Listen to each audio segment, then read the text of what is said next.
Good evening and welcome to tonight's virtual Board of Education meeting for the Westerville City Schools. The Ohio Legislature approved emergency legislation allowing school boards to conduct meetings by teleconference or video conference, providing the meeting also can be observed by the public. In order to comply with this requirement, as well as to ensure compliance with the state's recent extension of its mass gathering ban, tonight's meeting is being streamed live and recorded on the board's YouTube channel. While operating under this virtual meeting environment, in the spirit of maintaining public participation, the board will accept written comments for specific agenda items, as well as comments of a general nature. The board president will share more about this in his opening remarks, and the links to participate in this process are available on the board's virtual meeting webpage at www.wcsoh.org/virtualBOE.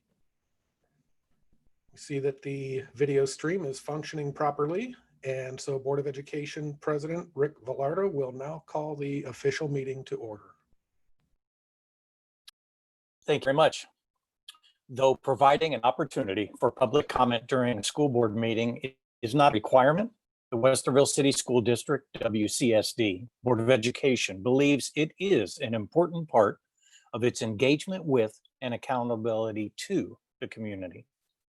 In response to public gathering restrictions now in place due to the coronavirus, and in the spirit of maintaining an opportunity for our public to participate in these virtual school board meetings, we are offering interested persons an opportunity to submit written public comment. During a typical WCSD Board of Education meeting, there are two opportunities for individuals to address the board.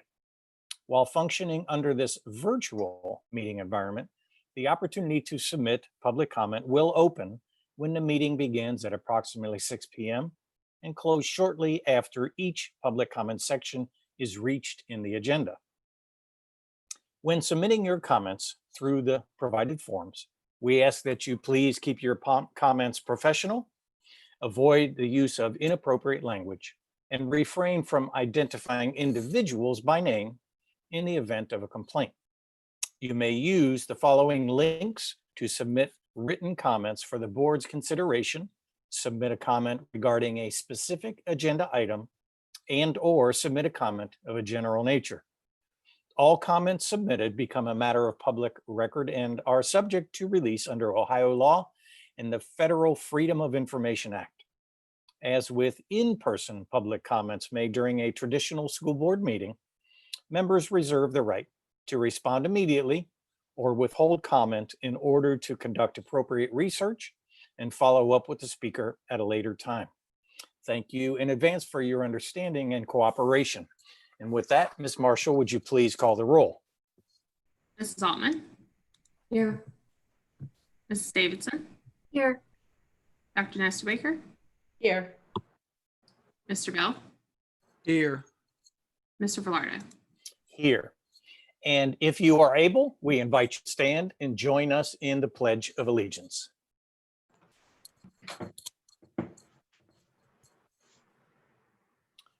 I pledge allegiance to the flag of the United States of America and to the republic for which it stands, one nation, under God, indivisible, with liberty and justice for all.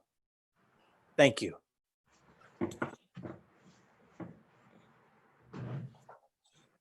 Moving on to agenda item number 4.01, to a motion and a second to temporarily suspend board policy PO 0169.1, public participation at Board of Education meetings. May I have a motion and a second, please? So moved. Second. Thank you very much. Any discussion? Hearing none, Ms. Marshall, please call the roll. Mrs. Davidson? Yes. Mr. Bell? Yes. Mrs. Altman? Yes. Dr. Nesterbaker? Yes. Mr. Velardo? Yes, thank you very much. Agenda item 5.01.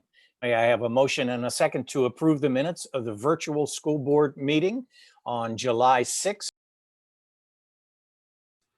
So moved. Second.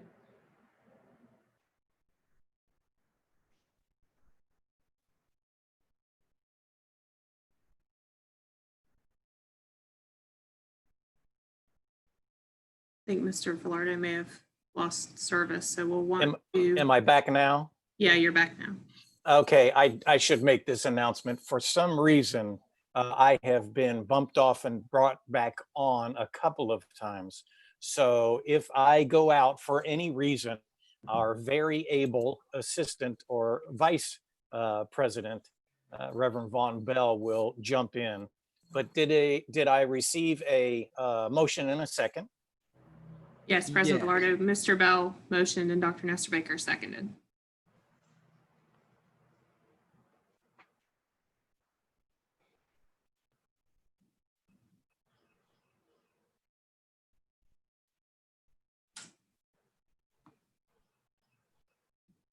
So we have to pause the meeting if all 5 board members aren't able to hear the meeting. So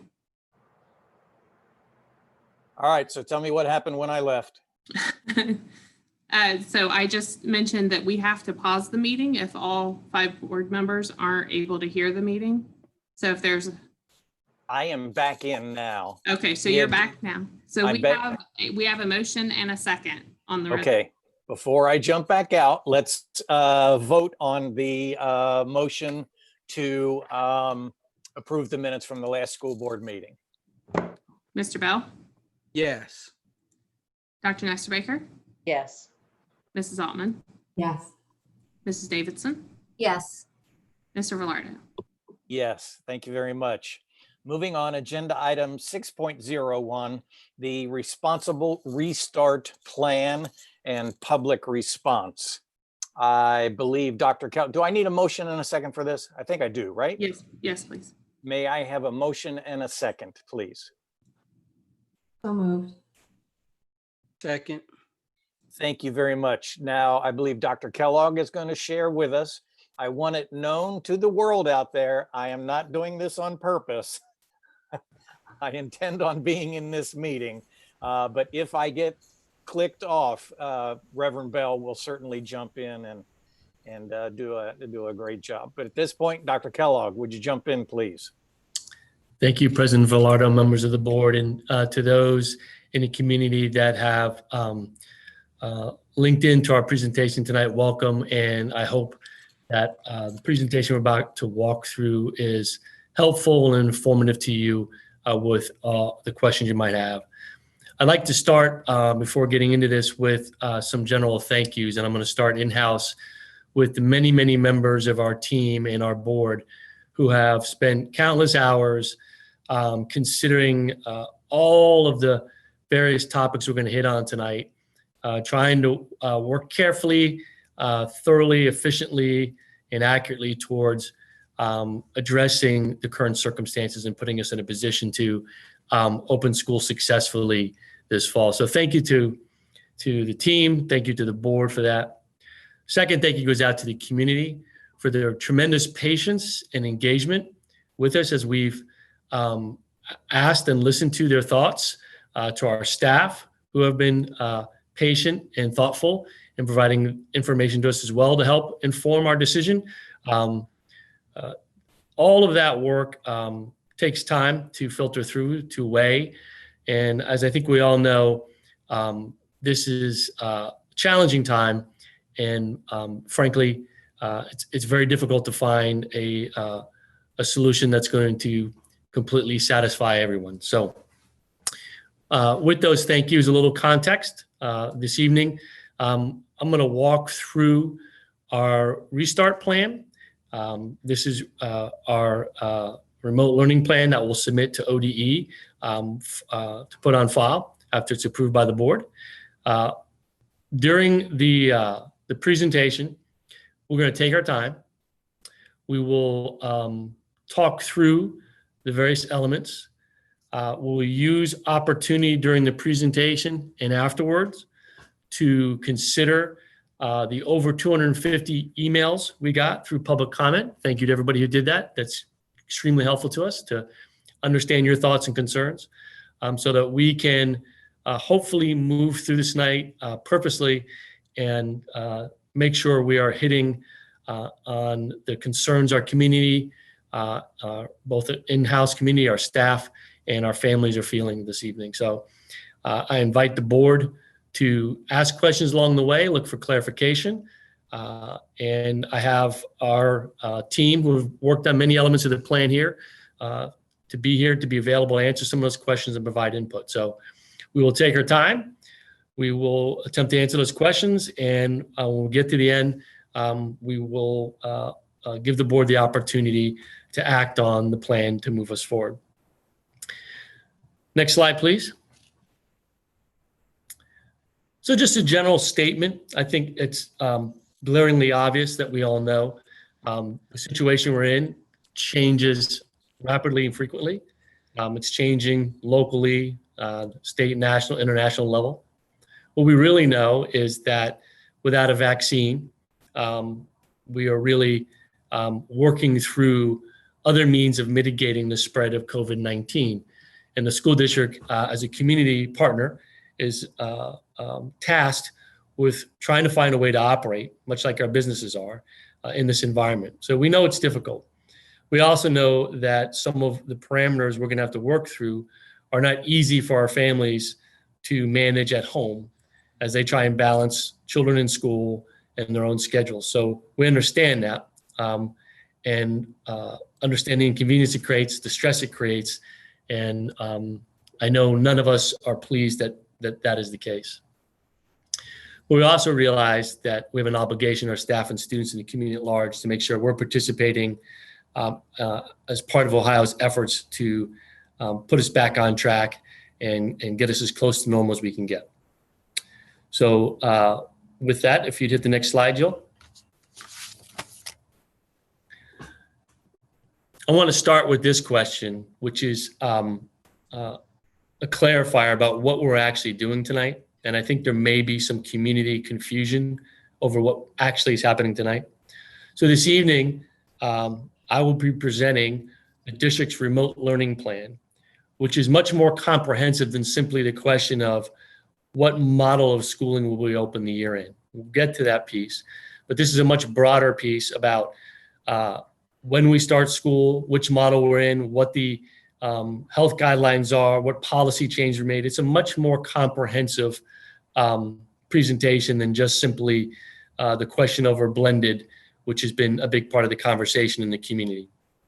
So the remote learning plan that the board will be asked to act on this evening is comprehensive, multiple models for delivering instruction, and includes everything from what we traditionally do with all students in, to a blended model, which we'll talk about this evening, to, if necessary, going back to remote like we were in the spring. And a new option we're moving forward this evening that we'll talk about a great deal is our Westerville Virtual Academy. So just a reminder, and I'll say it one more time, what the board is actually acting on tonight is the entire remote learning plan, which includes those various instructional components, models for delivering instruction. Jill, next slide. I want to start with some guiding principles through which we'll use as a lens for making these decisions. In talking with the board about these principles, it was clear to me that they felt that the safety, health, and well-being of our students and staff and our community at large, we don't operate in a vacuum, was their primary concern. And that those decisions about the safety, health, and well-being of our students is really based on research and science, and we'll talk about that tonight.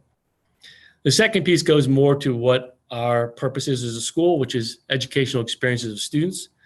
The challenging thing for us is having multiple models for delivering instruction, as we do in this remote learning plan, challenges us to continue to make sure that those educational experiences are engaging. And I'll reference back to last spring, when in the wink of an eye, the district had to flip from what we normally do to a fully online option for all students. And the challenge that was for us to make the great lift to do that. And it was clear by the time the dust had settled and we closed up the year and handed out diplomas that although we did meet the challenge, there was a lot we could do better. And one of the first things we did post at the end of that last year was to engage parents and students and staff in a discussion very quickly, look in the rearview mirror. What could we do better in a remote environment? And we'll talk about that tonight. That was one of the big pieces of work early on. The third piece of our model, of the principles guiding our model, is the idea it needs to be flexible, meaning as circumstances change, we need to be able to transition between models, but at the same time provide consistency. We know that constant changes, abrupt changes, quick changes, disrupt families and disrupt the consistency of their life, from childcare to work schedules to even how students sleep patterns. And so it's very important to us that we're able to be flexible, but at the same time offer some consistency. We don't want to be flipping models week in and week out as circumstances change. So those were the guiding principles we worked from. Next slide, please. The other critical question, as we'll see in this remote learning model, is how will the district make decisions about transitioning between models? And it's been a big part of the conversation. First thing we want to understand is that is a almost daily discussion point for us as a district amongst our leadership team and consult with the board. I meet with health department officials from Delaware County and Franklin County every week on a call. I discuss plans with Central Ohio Superintendents Association as well as the Delaware County Superintendents Association on a weekly basis, talking about what we're learning from our communities, sharing ideas, and finding best solutions. So we will continue to monitor that data and use that, particularly from the local health departments, the county health departments, and the state health departments, to look for guidance as they see it regarding current situations and what that might mean for schools.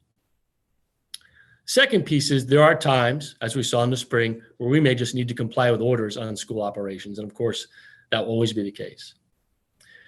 Thirdly, I think the public should know that the responsibility rests with the superintendent in order to make that transition, the discussion about transition and making that recommendation to the board. So we will continue to monitor that. We'll continue to stay in contact with the board. You'll see in this presentation tonight some of the modeling we're using to make those decisions about how to transition. Before I move forward, I've hit a couple things. Is there any questions the board has for me or clarification before I move on from this point? Anyone on the board have anything that they'd like to share at this point? Sounds like you're good to move forward. Appreciate it. I will be deliberate this evening. So thank you. Next on that slide. So there are three buckets of information that have really played an integral part in helping us make some decisions about our responsible restart plan. First and foremost were the COVID-19 health and prevention guidance for Ohio K-12 schools that was provided by Governor DeWine and his team.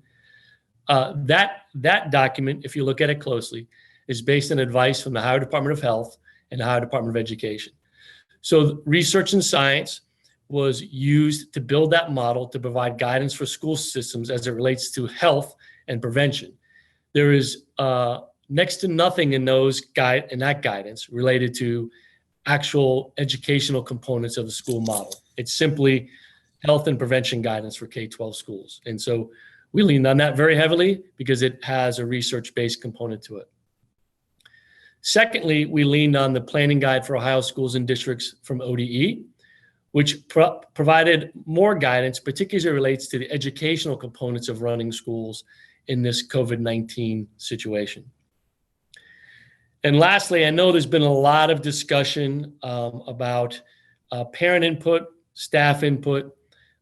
We have taken time to engage people through surveys, through stakeholder groups, reading carefully the emails that come into us, to carefully look through the concerns, ideas being presented from all our constituents. And that information has certainly provided guidance, provided us input in terms of the direction we're headed. And some of the critical decisions we made were really based on that data. And I would say this, in some cases, the data was not clear, but we were able to use that to make the best decisions we could and using multiple sources of data. So we'll look at that a little bit this evening. Next slide, please.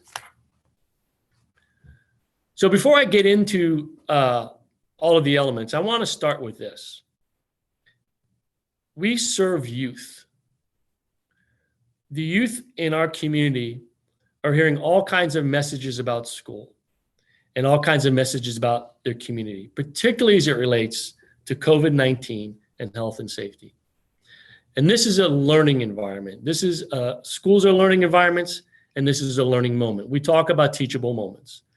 This is an opportunity for us as a school system to partner with our community, partner with our community leaders, and partner with our families to take young people and build an understanding about what's important at this time for our community, for their friends and family, and for themselves as individuals. And I'd like us to continue to approach this from that perspective and less from a compliance and regulatory perspective. It is clear that this situation isn't going to resolve itself very quickly. It's also highly possible, as we listen, that it returns in some form or fashion sometime in the future. So this is a learning moment for all of us to take and model for our youth about how to manage the stress and the environment we're in. So I'd ask us to capitalize on that. Next slide, please. So let's start with some of the key components. Lots of questions and emails related to how the school district is changing operations and addressing the safety and health of our students.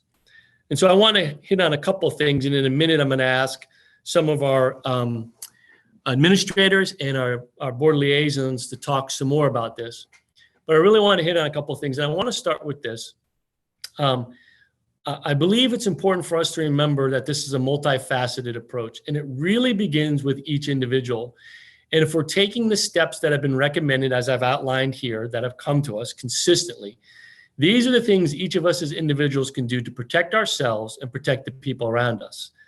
So we want to keep these in mind. They're not there frivolously. They have embedded scientific research that says these practices are significant in mitigating the transmission of COVID-19 between all people. And it begins with the face masks.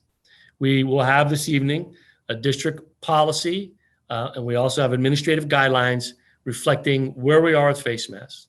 This is, from all the research we read, the single most effective practice related to mitigating the spread of COVID-19 between individuals. So we will be acting this evening on a district policy that covers pre-K through 12 associated with administrative guidelines. In those policies and guidelines, as required by Governor DeWine, all staff are required to wear masks while at work. We will also provide facial shields for where that's more necessary for the work. As it relates to students, it was highly recommended in grades 3 through 12. In grades K through 2, the recommendation wasn't as strong, but in our policy, recognizing the importance of masks, at this time, our policy is going to call for masks at all time on buses, in schools, in classrooms, pre-K through 12. And we realize that that's going to present some challenges for some young people in terms of keeping those on. I understand that, but we're going to continue to educate and demonstrate and model for people. And we'll talk some more about supplies of those, et cetera. I'll ask Mr. Dorn to pipe in on that in just a little bit. So the mask part is critical. Second most critical part is the social distancing, the 6 feet or more. The research continues to show that if you have a mask on and you're standing more than 6 feet away, you significantly impact the probability that you're going to be infected by COVID-19. And that's part of the reason we're looking at a blended model under certain circumstances, because it is easier for us with 50% of the population to maintain that 6 feet while students have their masks on. That's the main reason for looking at a cohort model and a blended model. The third part is washing hands. We all know how important that is, whether or not it's soap and water in the bathroom or whether or not it's your whatever brand of hand sanitizer you're using. We know that's important. We also know that in schools, we were all in the habit of sharing materials, pencils, pens, notebooks, Chromebooks. So it'll be important for us to maintain classroom and building level procedures around how we share materials and providing resources for people so they can sanitize materials before they share them. And in a minute, I'll have probably Mr. Dorn and some others talk a little bit about what we've been doing behind the scenes to stockpile to help with some of this. The next one is, if you listen to the health experts, 10-minute limits. If you're going to find yourself in a situation where the 6 foot is difficult to maintain, then keep that interaction to less than 10 minutes. Keep your mask on, keep it to less than 10 minutes. And as we talk to health department officials, keeping these practices in place are the things that are most helpful in mitigating the spread of COVID-19, and also are the first things a health department checks for whenever there's a report of a case and who might have been impacted. They'll look at these components. If they're in place, that reduces the number of people that are considered to be in contact.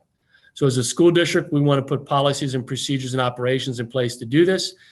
And we want to ask those people who are coming to our school buildings this year to keep these things in mind as individual practices to move us along. So those are the individual practices that are based in policy or be part of our policy that we'll be working on to get better at. I thought, if I might, I know Mr. Dorn and I know Mrs. Davidson has been part of some of the operations side, and we have some other administrators on the call. Mr. Dorn and Ms. Davidson, do you want to talk a little bit maybe about some of the stockpiling of equipment and materials we're putting in place to help with health and safety? Would you be able to talk a little bit about that? Certainly. Can you all hear me? Can you hear me? Yes. Okay, great. So one thing I want to make sure we start off by identifying is that we have gone through and evaluated all of our physical spaces to identify classroom capacities for a blended model. Generally, most of our spaces will support the reduced capacities from a blended model without any physical alterations outside of seating arrangements. We have provided sample seating charts to the building custodial staff so they can pre-set up some of the classrooms before staff gets back. They are certainly not the only seating arrangements that work. We just wanted to certify that we had seating arrangements that did work.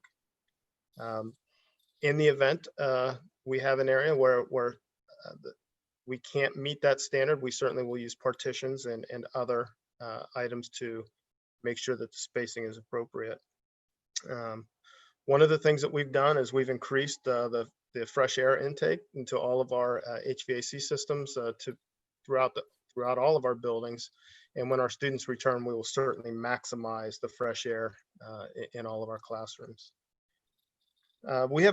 We are installing, we've already begun, but we are installing more than 400 hand sanitizing stations across the district. One thing I think is important to realize is that most of our elementary school classrooms have hand washing stations inside of them. So a lot of the common space hand sanitizing stations will be more in the common spaces of the elementary school, but much more diverse areas across the secondary schools. We have also purchased hand sanitizer for every learning environment, so in every office space. So we'll have plenty of hand sanitizer on hand for students when hand washing is not available to them. We have procured 3-ply masks for both students and staff. So we have a number of those that we will be providing. We'll have more on hand in the event that somebody forgets them. We'll have them on our buses. We'll have both the more reusable masks, but also disposable masks to be used for our students and staff, so that while we would like for them to, make sure that they bring theirs each and every day in the event that they forget, that we'll have something there for them. We're also supplying face shields. We have several on hand right now, and we're actually ordering enough for every staff member so that they can use those in the event that they feel that will be easier for a lesson to be, for instruction at any given time instead of a face mask or in conjunction with. We have other specialized PPE that's being provided in some of our specialized spaces, like our clinics and things like that. And of course, we are increasing our cleaning and sanitizing throughout the school day.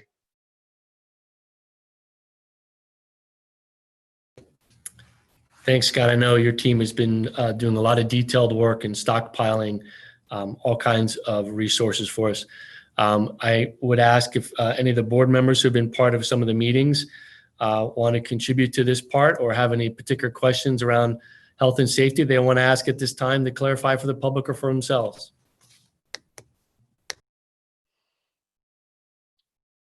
Anyone have anything to share? Yes, Ms. Altman?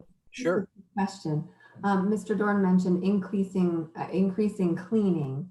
And I know we received a number of questions about that. So I'm wondering if there's just any more detail on what that means, Yep. so that folks can kind of picture that in those spaces. Thank you. Thank you, Ms. So- Altman. Certainly. We'll be providing to our buildings sort of a cleaning schedules to address things like restrooms and things like that. But, in between each run on our buses, as we drop off the high schoolers and head back to get the middle schoolers, we'll be cleaning the buses. We'll be sanitizing the buses, and we'll be doing that in between each of our runs. In between lunch lines, all the tables will be cleaned and sanitized. We will be hitting all the high touch points, the door handles and things like that. Very frequently throughout the day, we'll have additional cleaning during the day and restrooms and those types of things. Classrooms will all have supplies. Every classroom will have sanitizing supplies in it for use. If we are going to hit the desks before or after a class is over, before a class change is going to complete, we've got the materials in all the classrooms. We're just going to have supplies and materials everywhere for anybody's quick grab as well. So if anybody sees something and it needs to happen and it's not part of the regularly scheduled, we'll have supplies there. So we're just going to have an abundance of things for our adults to use throughout the day. Thank you. Anyone else? Question or a comment?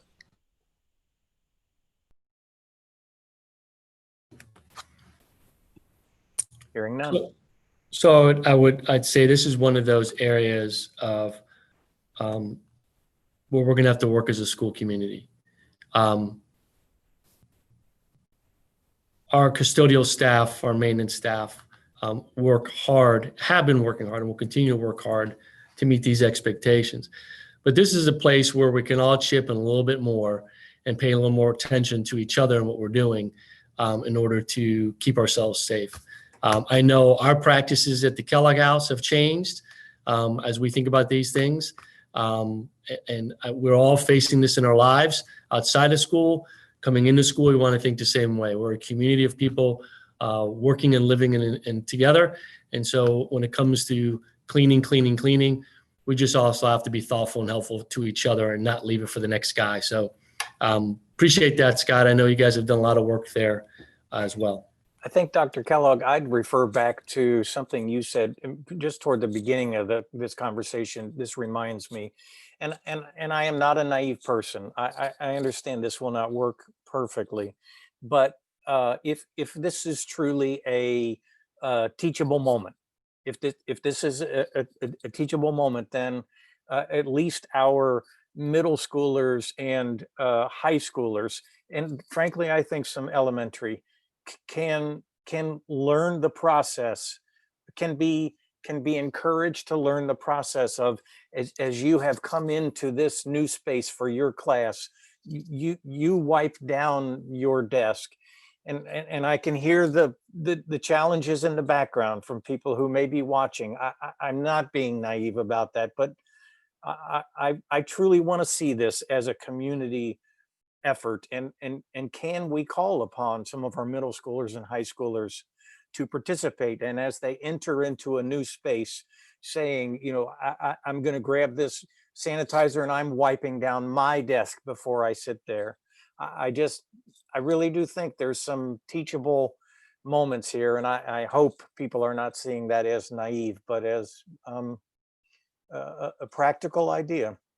Just a thought. Appreciate that, President Velardo. I kind of equated to when we're done with dinner, we take our dishes to the dishwasher. Oh, yeah. So not to imply that we're going to move the responsibility for cleaning to everyone else. Just let's Right. work together. Right. We may have additional questions around health and safety as we roll on. We'll come back to it, I'm sure, countless times. But hopefully that gave the public some sense of the detail that's gone into it and what we're prepared to do. So next slide, please. So under this discussion about which plan are we going to be in, are we going to be in a traditional school with all the kids coming back? Are we going to go blended? Are we going to go completely remote? And how will that be decided? One of the things Ohio has done is this Ohio risk level, I think we've all become familiar with as each week the state gives us a report on what level various counties are at. And unless it's changed, as I understand it, Franklin County currently sits at level 3, and Delaware County just recently moved from level 2 to level 3 on that chart. So I'm not suggesting that we simply tie our decision about which level we're at, which model we're in based on the levels. But I will say, I think that those are certainly the starting point for having a consideration about moving. So as it stands now, the recommendation would say in level 1, level 2, that's a point at which we could consider being in a traditional model with all students in school each day, depending on the conditions, and certainly probably with continued emphasis on some of the practices we're talking about. Under level 3, which is currently what we're at, it would be our recommendation that we consider being in a blended model in that time period. And in level 4, that's a point at which the district needs to consider moving to a fully remote learning model. Many of the school districts in the region that I've talked to are following a similar pattern, some more stringently than others. I think there's some other consideration points in here, that other data points we want to consider as well. And again, this allows us the flexibility that we're looking for. But if we're doing it too often, then we're not being consistent in terms of the consistency of experience that people need to have. The other thing I want to point out is we may be shifting not just at a district level, but at a building or a classroom level. So we may have experiences where a particular school is impacted by COVID-19 in some way, in which we need to move that one to a fully remote model, or from a traditional model to a blended model at some point. We may have specific classrooms because of situations involving the impact of COVID, where we have to move that class for that teacher into a fully blended model or fully remote model, depending on those conditions. So the model offers that flexibility. Same time, we want to have consistency in what we're delivering for our students, so we don't interrupt the learning. So we'll keep an eye on the levels. We'll continue to consider those. And then we'll make collective decisions based on all the data about what's best for our kids in our community. So John, the word consider concerns me just a little bit. What would be the trigger to move from one level to another? I think it would start with the change in level that comes from Ohio, and then a conversation with the local health departments on their advice given the circumstances. And then a conversation internally, what are we seeing in our schools at this point? What are we seeing at a more local level beyond the county level? I think we have to have those conversations without waiting too long to make a change and delaying it unnecessarily and putting people at risk. So if we move to level 4, I don't think we want to spend weeks pondering whether or not we should move to a remote learning model. I think we need to consider that, have some conversations with the health department, take a look at what other data we have locally to our school, and make a decision so our parents can adjust life around that. Does that help?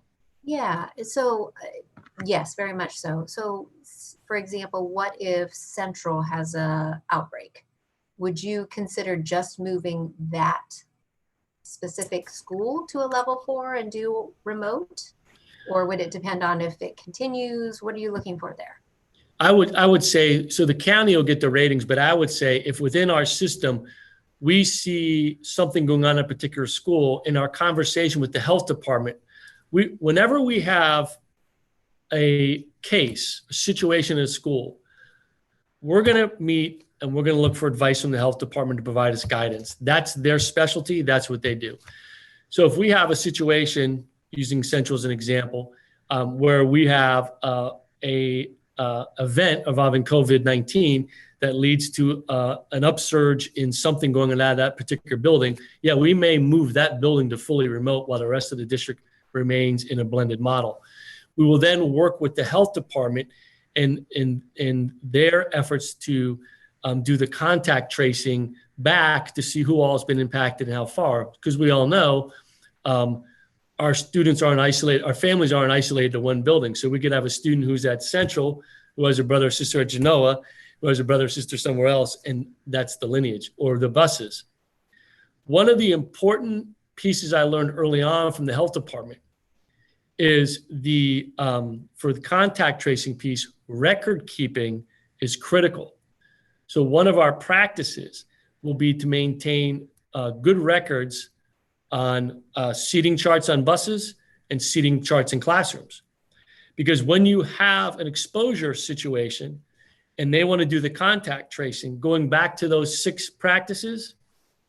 So if we had a student who got onto a bus and sat in the front row who tested positive, there may be a student in the back of that bus or from that same school who was never near that student, who would not be considered in contact with the infected student and therefore was fine. So having those records will be critical to us getting quickly working with the health department to determine who may have been impacted and how broadly we need to change our operations. If that helps.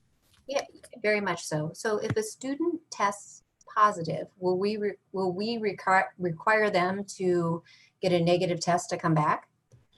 Yes, I believe it's in our guidelines or in our policy regarding the health department, what has to happen. And the health department guides that as well. So we may have a case where the health department notifies us about something that happened. Okay. Or we may have a case where we learn internally of a case and we notify the health department. Those are the 2 ways it's going to work. And they have been tremendously responsive and helpful. In fact, I asked Franklin County Health Department if they would be willing to partner with us in some conversations with teachers as we get ready to open school. We're talking about having some Zoom conversations with some of our key teacher leaders and inviting health department officials to be in that meeting to talk about some of this. I know in a lot of the questions from the community, they get very specific about at what point will you shut a school? What will you do if a student's positive? There are tremendous variables in there, but if you go back to what I said, first thing I hear from the health department is they're going to look at 6 feet. They're going to look at where you're wearing a mask. They're going to look at how long you're around each other. And if you check certain boxes in that, they're going to consider you not in contact. If you're not in those situations, which is why it's so important we all do this consistently, then they're going to consider you in contact. So if you sit down next to someone and you take your mask off and you sit next to them for 20 minutes and have a conversation and they test positive, guess what? If you sat down next to them, had your mask on, and it was, less than 6 feet and it was 2 or 3 minutes, you're probably going to be considered okay, probably. So we will lean on the health department a lot for both Delaware and Franklin County for that and help organizing. And it's important to remember, we've had these practices in place with other kinds of health situations in the past. And we're used to working with the health department through our clinics and through Deb Meisner's office, who does a fantastic job with this, of working collaboratively with them when we have any situation that involves an infectious disease that needs to be addressed in this manner. So that's where we'll go. John, just to dovetail on Mrs. Davidson's comment, and I think, right now, both Delaware and Franklin, where we're located, are the same. But if one were to raise to a higher level, or one were to lower, let's go a good direction, we are still going to look most closely at, defer to the, I hate to say it, the worst case scenario. That's where we are going to look. that would be my guiding principle as well. I think we have to consider, unfortunately, worst case example that we're presented with. Sure. Thank you. I know I'm pretty confident Deb Meiser's on the call and has heard me talk a lot about the work she's used to.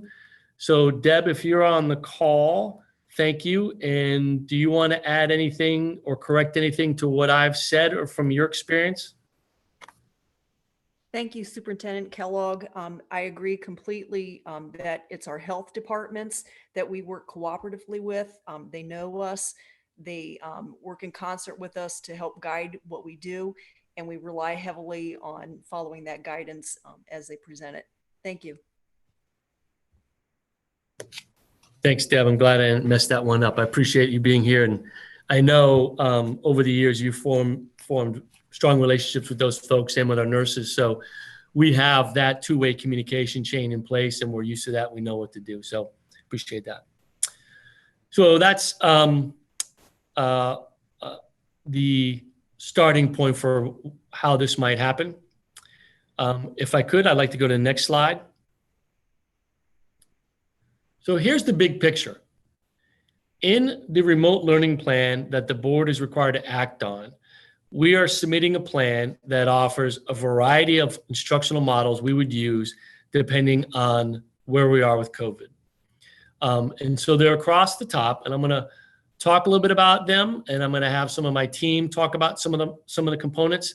Some of these have gotten a lot of questions from the community, and I think we can take some time using this slide to address some of that. Obviously, we know how to do the traditional model. We've been doing that for a long, long time. We're all hopeful we can go back to that soon. I would say I don't see any time in the near future where we're back in a traditional model without at least some additional safeguards like masks and some form of social distancing and other expectations that we have in place now. Absent a vaccine that's been widely distributed, I think that's just going to be a way of life for us for a while. So we know how to do that piece. We know what it looks like. It's our favorite piece. It's where we'd rather be.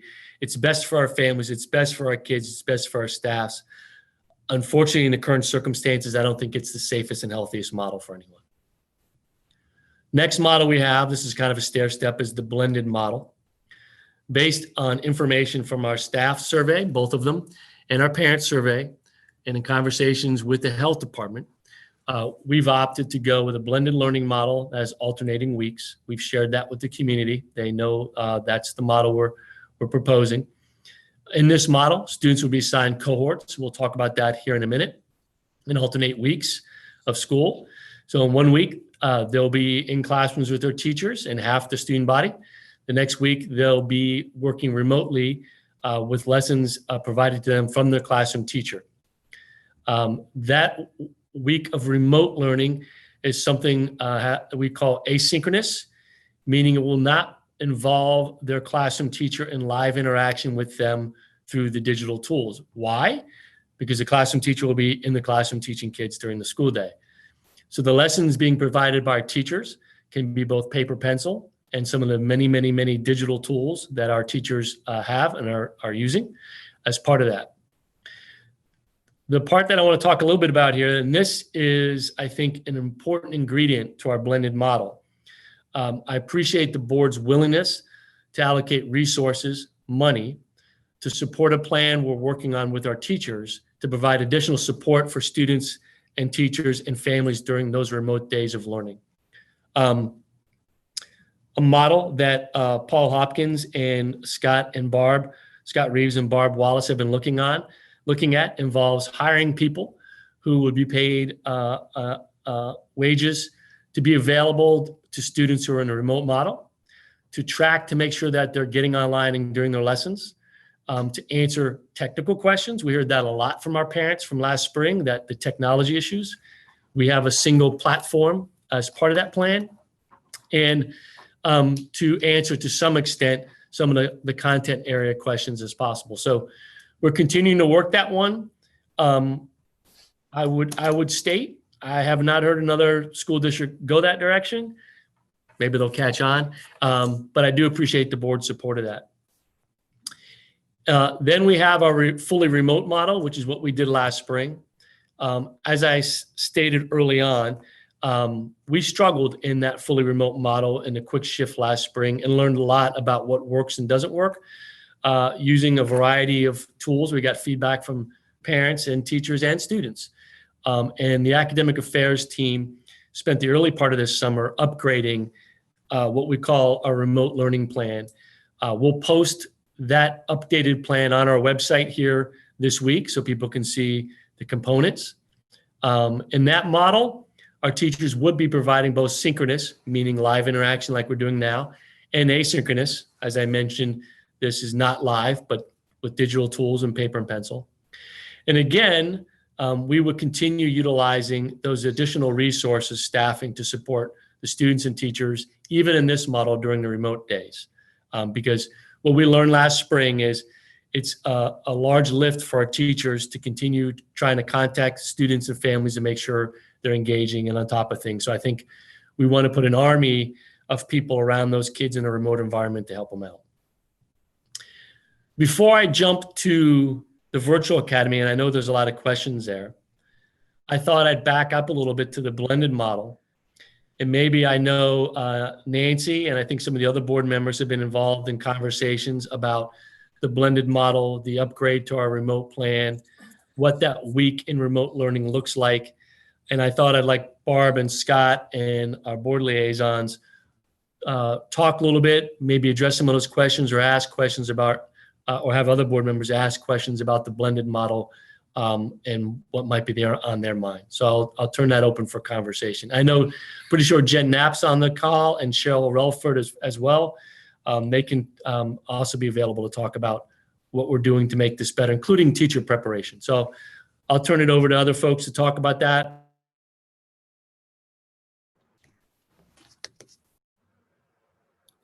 Okay, there are so many of us. I think we are all saying who's on first with this. So I will start with just a little bit and then toss it over to our team who knows so very much more than I do about all that's going on. There has been a vast amount of work that has been accomplished this summer as regards the blended model and the remote model. Those two in many ways go hand in hand as we look at the development of strategies to make it as successful as each model can possibly be. That being said, there are still a number of issues that we are still working on. There are still answers yet to come, but I think we have significant information about how this can actually work. I know there have been a lot of questions in the community about how on earth we can have a blended model that has our teachers teaching cohort A and cohort B while other students, cohort A and cohort B are out of the building and in the building, and who is doing what and how is that going to work and how do we handle the synchronous and the asynchronous education. John, you mentioned a couple of key components that we're looking at. The main thing I think that I would like people to take away from this is that we are committed to making both the blended model and the remote model as effective as we can make them be. This is a tough time, but we're committed to doing what we can. As we look at the blended model, we look at the need for additional support for the students when they are out of the building, when they are asynchronous, then the idea of plugging in human resources to help provide that additional support is growing ever more important in my thinking, and I think in the thinking of the district, our team as well. It is not reasonable to assume that we can have children in the building, children and young people in the building for 5 days, send them to their houses for 5 days to work as well without any extra support. So the extra support helps the kids, helps the families, helps the teachers as well. I know it's still in development. It's an excellent idea, and kudos to the administrative team for coming up with it. And I'm very pleased that we are working with our union around all of these issues as well. When we look at the provision of extra support, we're also needing to look at what do we mean for teachers to do during the day? How can we help with that? So one of the things that we're looking at doing is providing extra planning time for teachers so that they have an additional 40 minutes of extra planning time to assist them as they balance the lessons that they need to come up with for the physical cohorts and also for the virtual cohorts as well. So we're looking at providing HR help, human resources help, and we're looking at providing additional planning time as well.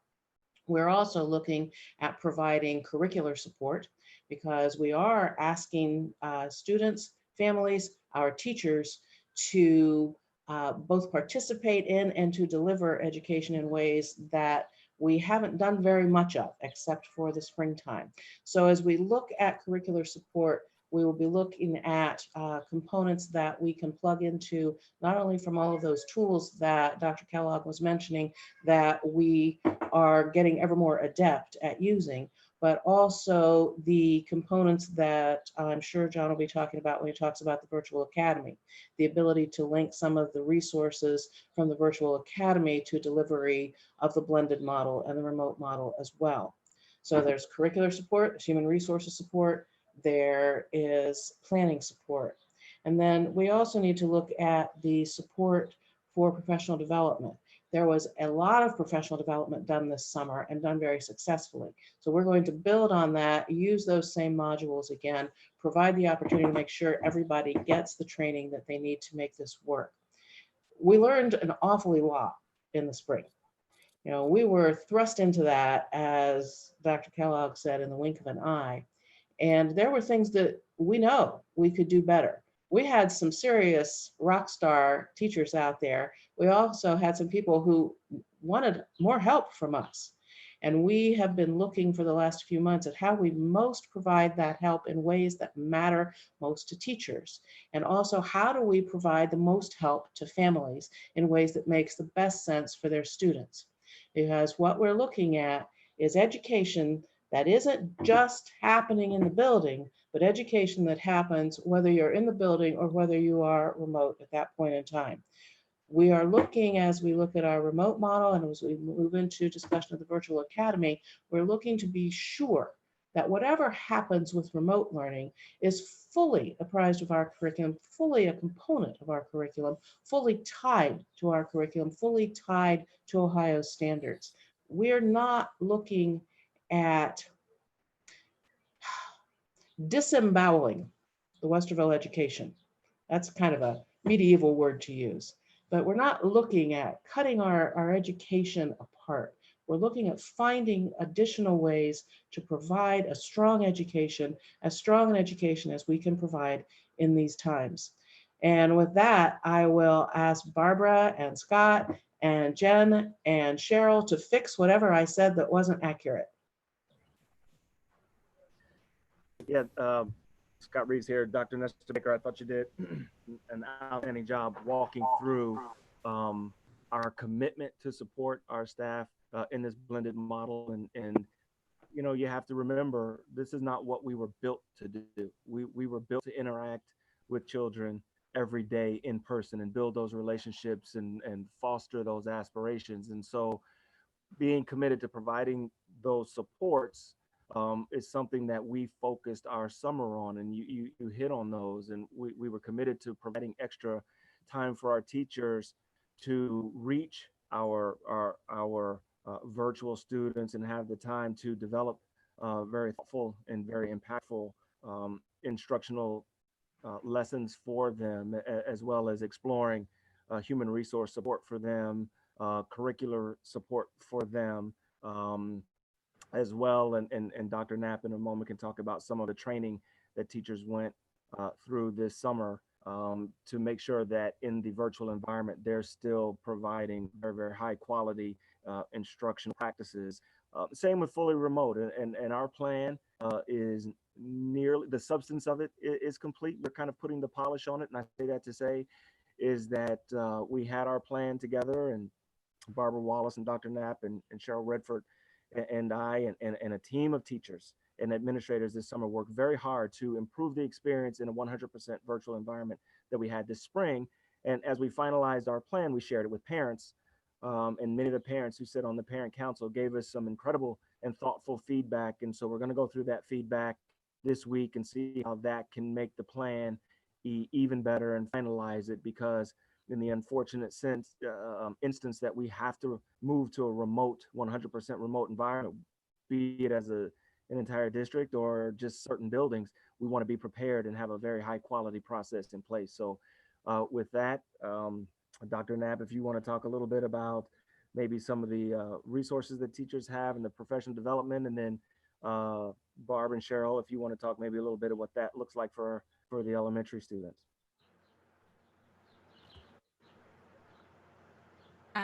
Thank you, Scott.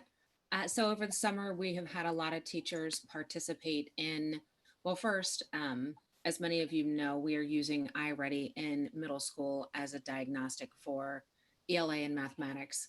So that's a 3-hour training that many of our teachers have completed already.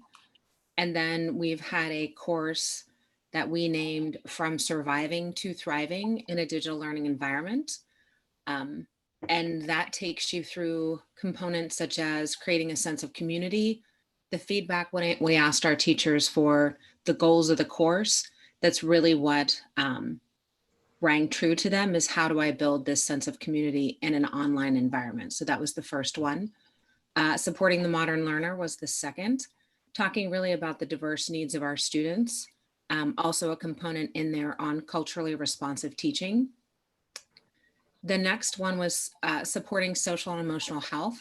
And I will have to say, I will take 0 credit for this one because it was Tammy Santa and Azure Tang, sorry, her last name escaped me, and Noelle, please don't ask me to say her last name, Spears, she's at South. Hopefully you can. Thank you. Can someone chime in on how to pronounce your last name? I don't have it in front of me. Go ahead. Spreesterbach.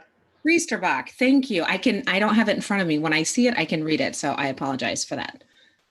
Also Learning Management 101 and 102. So this focused on specific components of our learning management system, Schoology, from how to create an assessment to assignments to updates. And that really is what we hope, the one-stop shopping is, kind of the jumping off points, especially because you can have notifications on your phone, similar to some other products. So we feel that Schoology does a lot of different things. We did take our teachers through prioritizing standards. This would be something that would be best done in a group, but we just kind of wanted to help our teachers understand, when you're in an online learning environment, how can we make the most of what's most important for kids to learn? And then they took 2 different modules and developed lessons.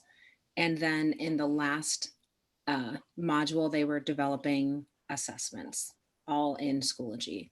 So we think that this was a very good introduction as we look to professional development during the school year. We feel like we will use these modules, refine them just a bit based on teacher feedback, and offer those in a virtual environment upon our return.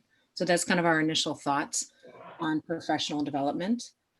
We do have several digital products, and I know we'll talk about one of those when we get to the virtual academy, but still helping our teachers to best utilize those and creating I don't want to say like Google Slide videos, if you will, using WeVideo, which is a product that we own, to help walk our students and parents through some of the difficulties or, some of the kind of the frequently asked questions on how to use those products. So that is where we are today. Scott, did I miss anything? No, Jen, you did a great job. Barb, if you want to maybe speak on the elementary experience a little bit. Nancy, thank you so much for doing such a thorough job. I don't think you missed a thing.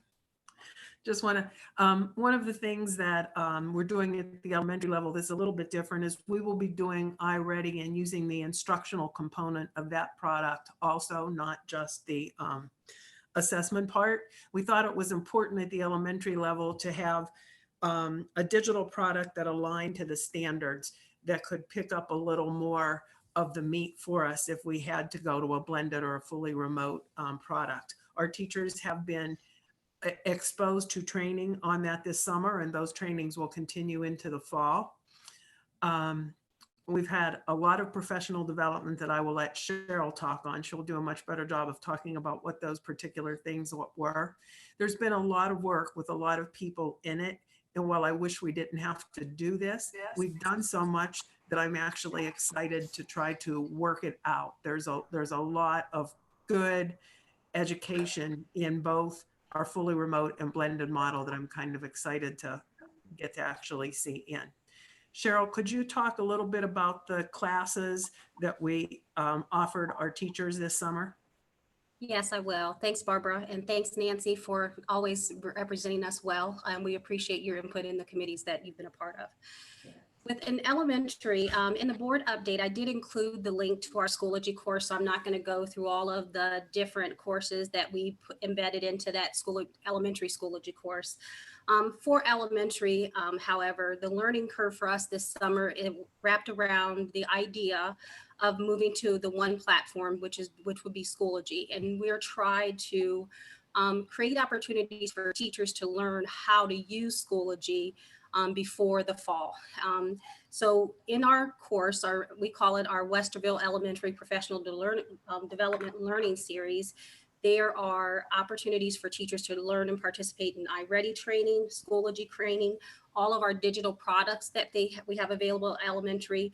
Our curriculum specialists also did grade level collaboration so that teachers could spend time with them specifically so that they could answer questions if they might have about remote learning and blended learning for the fall.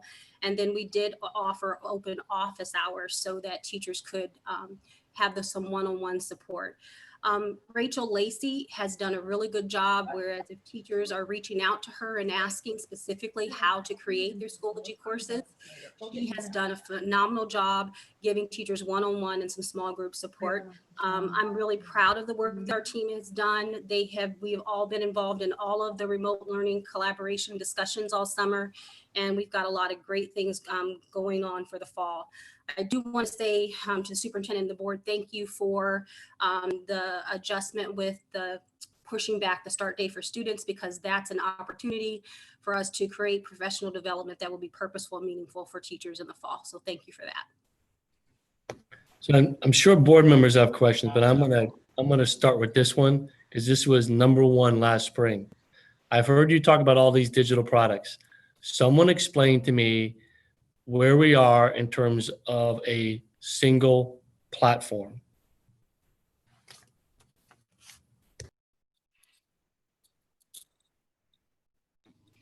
So I think when we're talking about, this is Jennifer, when we're talking about a single platform, it's really to be that one tool for communication.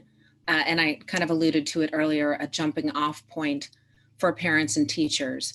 I think over the course of the spring, some of the feedback was one teacher may, and it perhaps could be a larger problem in secondary with more teachers, but one teacher might email, one teacher uses a Remind, one teacher uses Schoology, one teacher uses Google Classroom as their main form of communication. So I think we've been working really hard to, help our teachers, and Cheryl said this as well for elementary, to realize what all Schoology can do, and to put assignments there.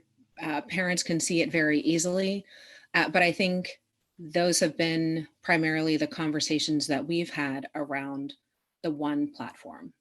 But I know the whole team can speak to that, so I'll turn it over to the rest of the team. At the elementary level, we have discussed the importance of trying to move towards a single platform and be responsive to meeting the needs of our parents as it relates to communication.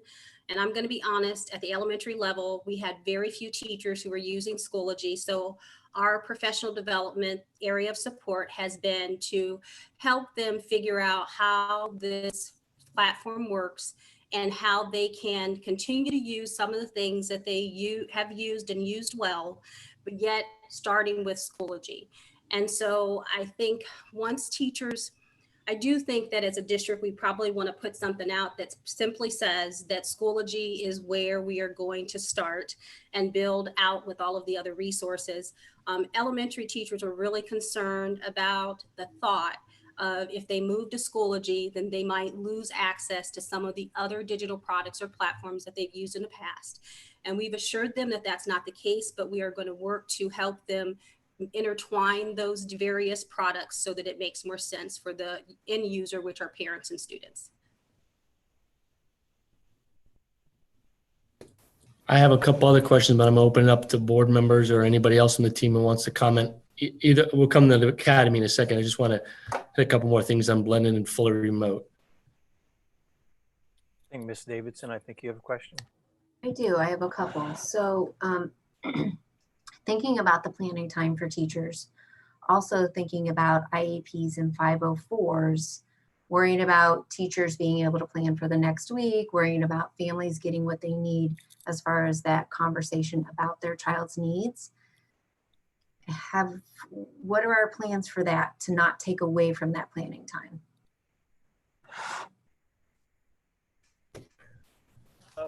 Ms. Davidson, good question.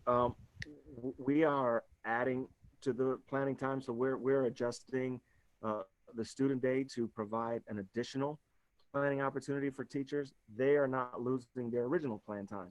The original planning time that teachers would get in the normal instructional day, teaching at the secondary level, teaching 5 classes, having a lunch, having a planning period, and having a period where they may be assigned a duty like study hall or something like that.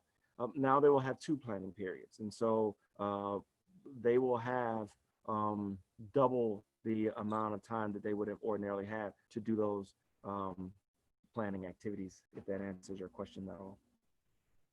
Yeah, it does. I guess I'm still concerned that we're giving them this extra planning time because of the remote or the fully remote piece the next week. So I am concerned with the time of the 504s and IEPs. And maybe we haven't thought about that yet. Maybe how we could meet with families online or something like that. It's just something in the back of my head.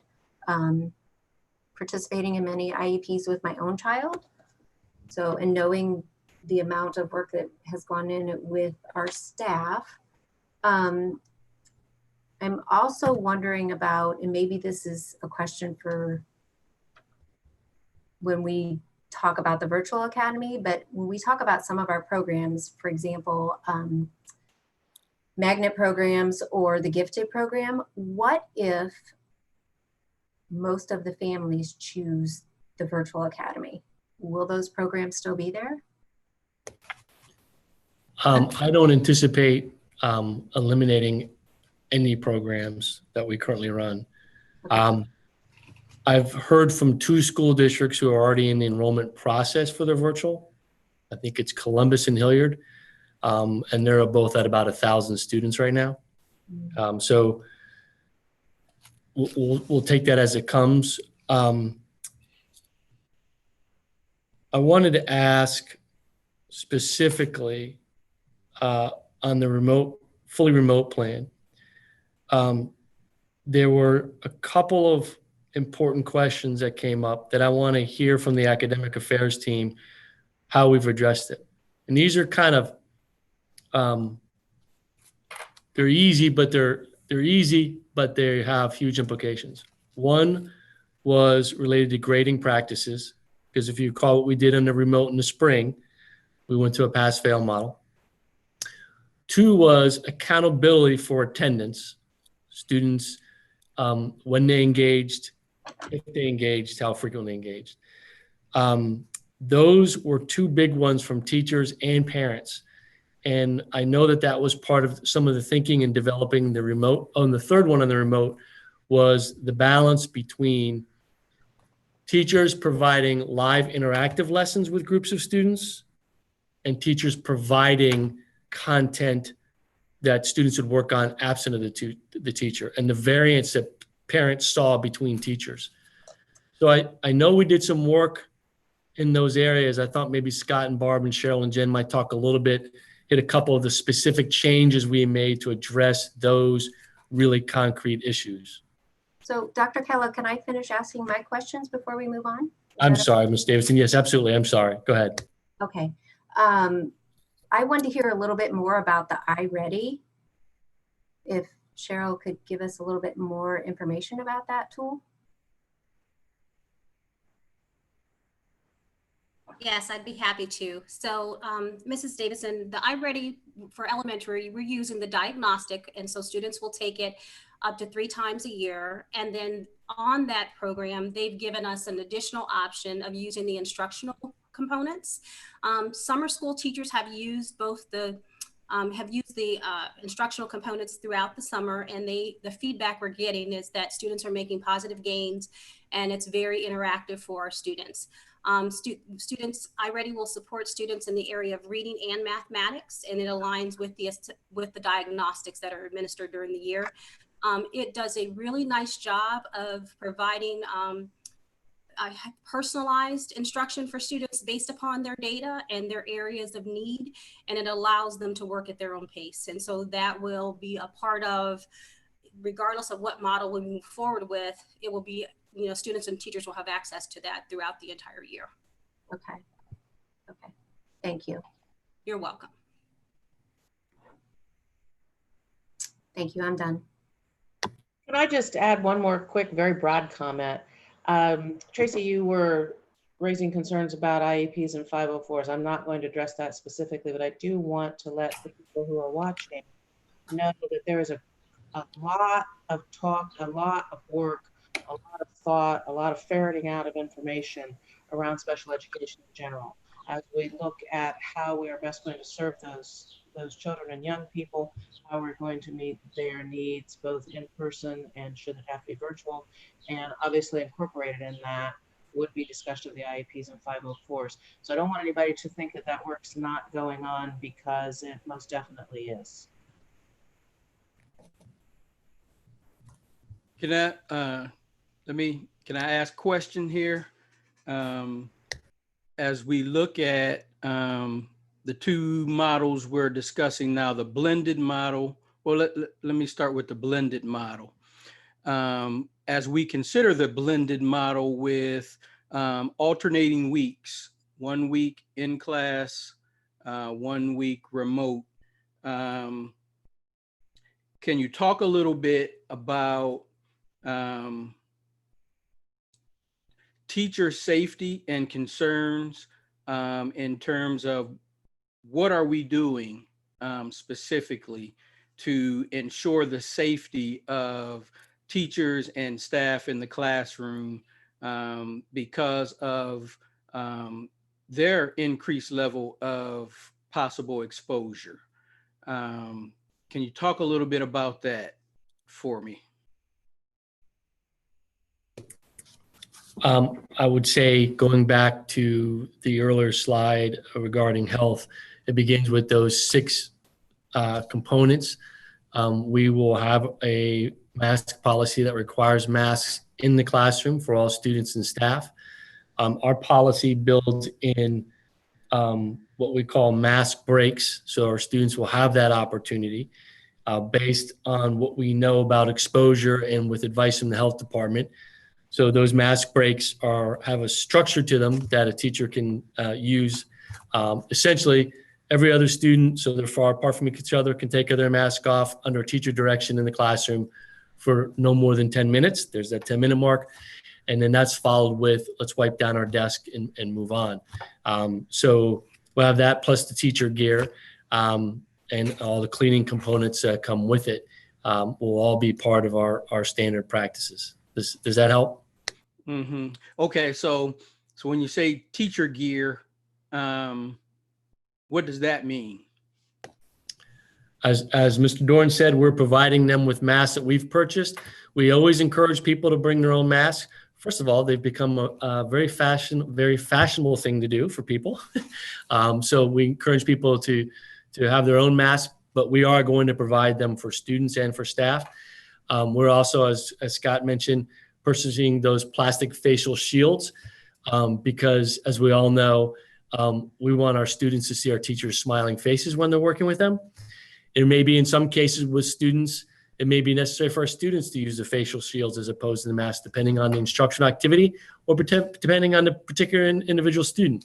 We know that some students have conditions that a mask may be too cumbersome, but a facial shield may provide them the security that they need in order to participate in class. So those are the things we're doing to help with our teachers.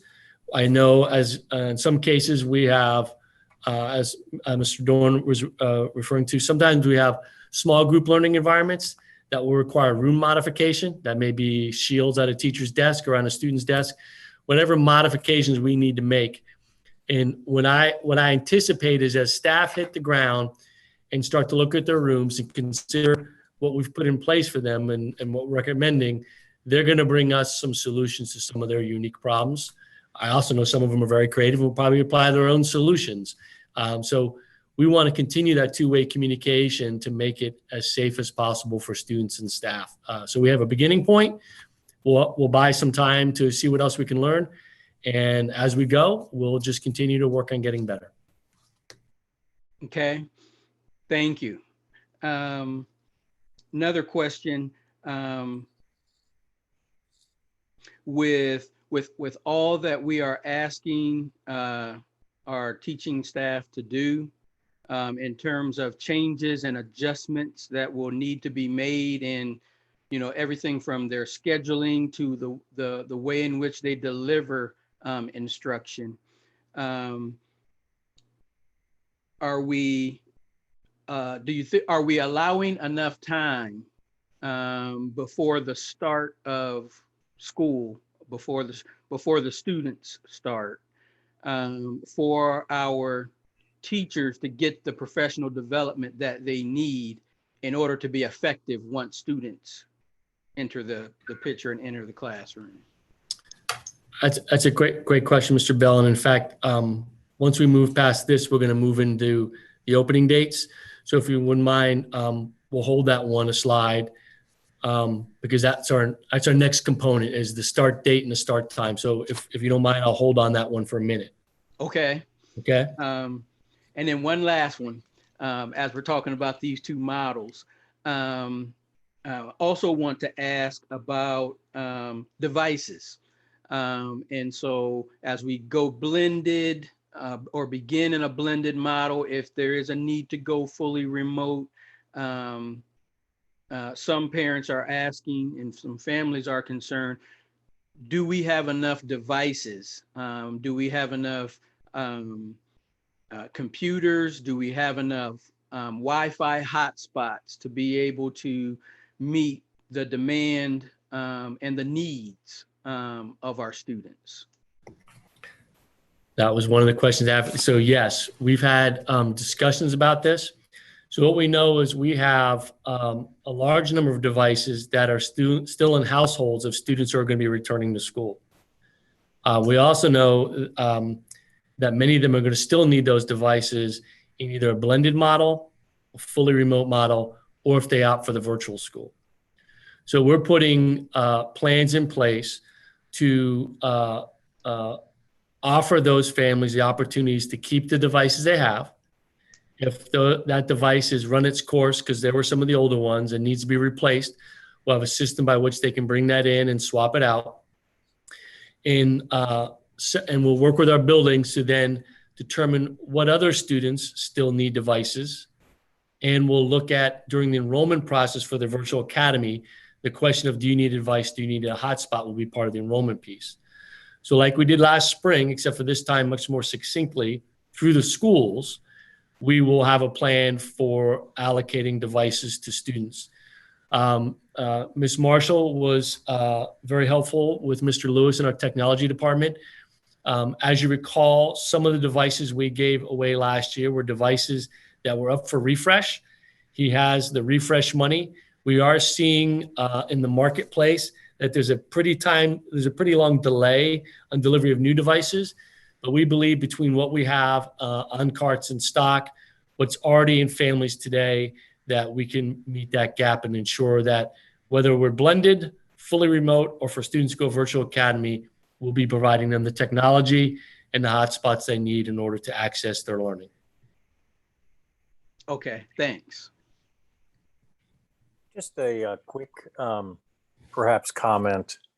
And I think this is along the lines of somebody might think, maybe this is too much minutia, but I would say as we form our ideas and policies around something as simple as mask breaks, that we keep in mind that there will be situations in individual classes where a teacher may have some kind of health situation that would make it hard for them to allow mask breaks. If a teacher is caring for an elderly parent, if a teacher has a child who has some health issues, if the teacher, him or herself, has had some kind of health issues, again, I don't know that we can answer this right now, but I just think that as we move forward and ask the staff to make some of these decisions, that we're aware that it will not be as uniform as we wish it could be. If you go into classroom A and that teacher has some legitimate health reasons, they would say to the class, I know you're used to a break, but I can't do that in my class, that we support those teachers that may need to make that decision. Again, that may be considered minutia to some people, but to others, that may be a legitimate health awareness. I hope that's appropriate and for people to be aware of. So I'm going to jump in again here. As part of the work I'm doing with Mark Hershiser on developing policy revisions and so forth, we're looking at the development of the accompanying administrative guidelines. And one of the ones that we've been spending a lot of time working on is the administrative guideline related to masks. And Rick, much of what you are saying, I think that when that's all finished, you will see reflected there. The idea of mask breaks is to accomplish those in a way that maintains safety, maintains social distancing, maintains cleanliness, and is determined by the people, the teacher or the administrator who's in charge of that particular learning environment. So, we're not looking at a one size fits all. It's not, all right, it's 12:53, everybody take off your mask. That is not at all the way this district is thinking about moving forward. We're looking at appropriate, very prudent, cautious ways to deal with mask requirements that do not create onerous situations for people who have difficulties, or for people, teachers who need to have shields and so forth for particular educational delivery. We're looking at a system and approach that incorporates individual ability to measure situations and also includes the ability to request an exemption from various components that are within guidelines. So it's, as I say, it's going to be very prudent, it's going to be cautious, but it will not force people into being exposed to things that they really cannot be exposed to. Thanks, Nancy. That's helpful. Thank you. I have some questions if I could pop in. So I want to thank the team for all the work it's taken to get here. I really know that it's countless hours and there are still details to be worked out. So I'm going to ask some questions that largely reflect families, especially families that have maybe multiple children or children at different levels in the district.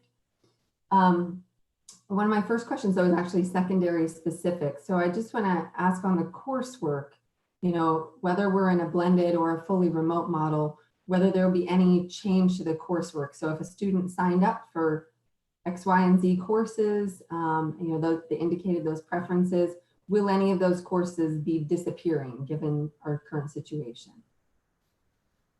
None for the fully remote or for the blended. No, all of those courses would still exist.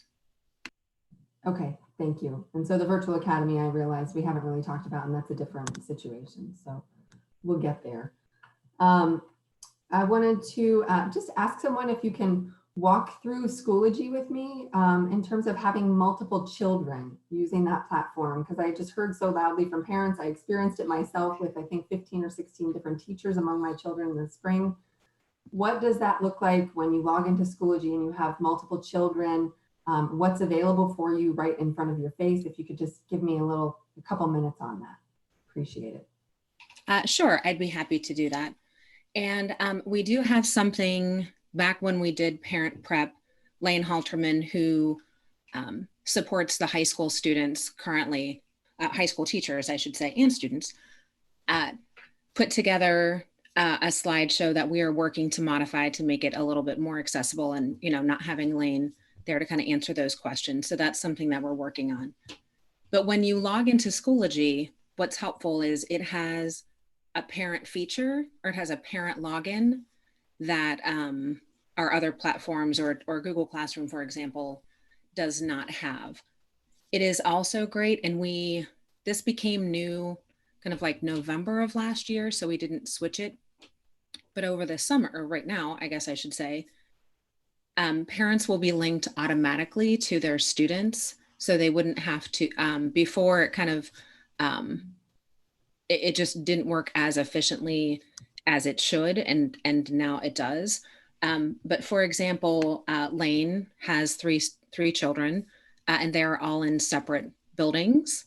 But when you log into Schoology, you will see your student's page, and I could probably put together a little bit of a tutorial and do this in a board update or something.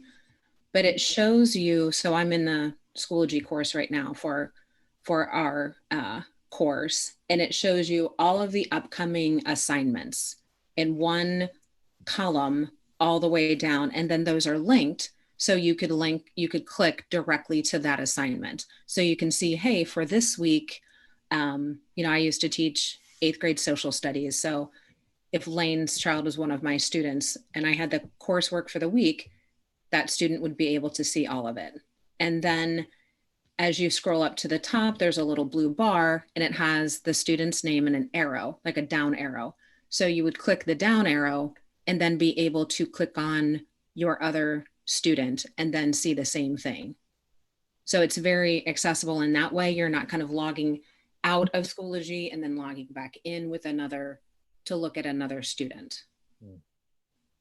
Okay, thank you. That's helpful. I just wanted to give people a sense of when we talk about, a single sort of entry point, what does that mean?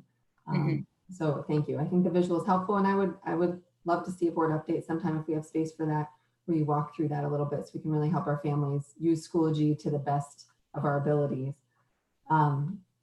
So another question, I guess, that's specifically around secondary is I'm wondering about our career center students. And I know that's lots of moving pieces because a lot of that's out of our control, but what do we know about career center students right now? Just anything we can say. I can say that we are still waiting on information. There's a slide in here. Columbus has announced their model. We were trying to get information from them about what does that model mean for their Career Center students.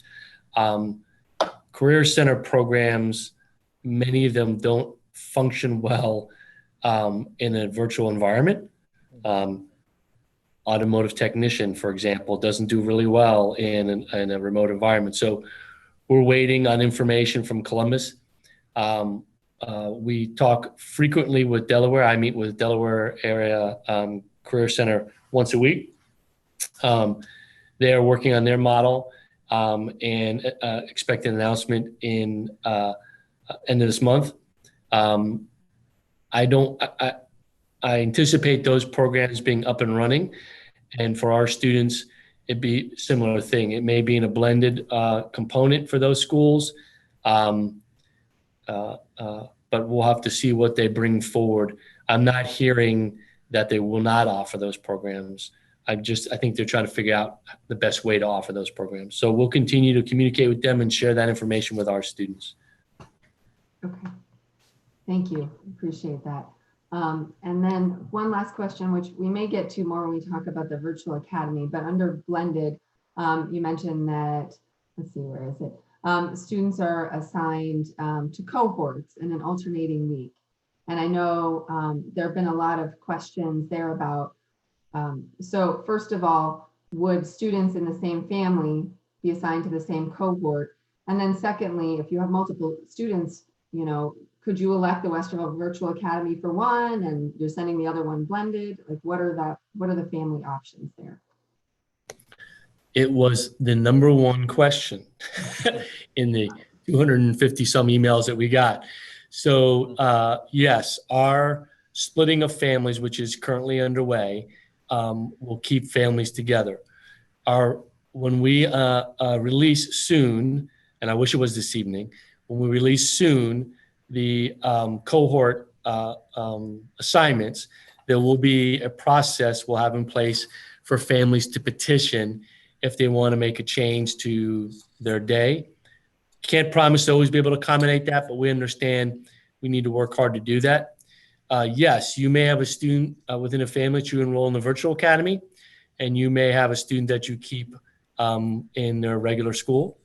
I know one of the questions in the virtual academy has to do with if I'm enrolled at the magnet and I choose to go virtual, do I give them my seat? The answer is no. So we'll talk about some of those, but the answer to the question is we are working on the family cohorts, trying to find that divider line that works across classrooms. There's going to have to be some reshuffling of the deck, so to speak, particularly as we staff the virtual academy. We'll talk about that in a little bit too. So we are working hard in getting those cohorts out as soon as possible so people know which day they're on. Now, you can probably hedge some bets, right? If your last name is in the Z's, there's a good chance you'll probably be in cohort B. And if your last name is in the A's, there's a good chance you'll probably be in cohort A. We just need to get those numbers right so that they work in those classrooms. It's one thing to split it as a district, but then once you distribute that splitting across buildings and classrooms and sections, we have to see what that looks like first. So we need we have to put our principals to work. So we're working hard on that one. But yes, you'll stay together as a family and an opportunity to petition for a change. Great, thank you. Okay, can I ask a couple more questions? Hey, that's what we're here for. Okay, now these are, here's what I'm doing. I'm trying to think this process through from a number of different perspectives. So I'm looking at it from the vantage point of a parent. I'm trying to look at it from the vantage point of a teacher or a member of the staff. And so as I do that, there are questions that bubble up.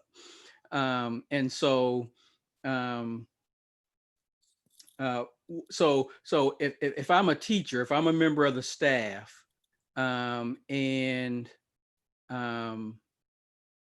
I get sick, okay, let's say I'm displaying the symptoms of COVID-19.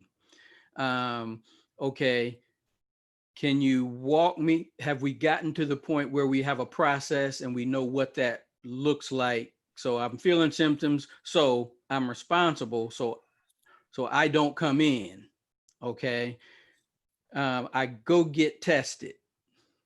So if I'm a teacher, I'm starting to think through in my mind, okay, who's going to pay for the test? And if I'm out of the classroom, which I'm going to have to be till I get the results on my test, how am I required to use sick leave, or is there some other kind of leave that I'll be required to use? And then when I think I'm ready to come back, is there a process for what it looks like for me to come back?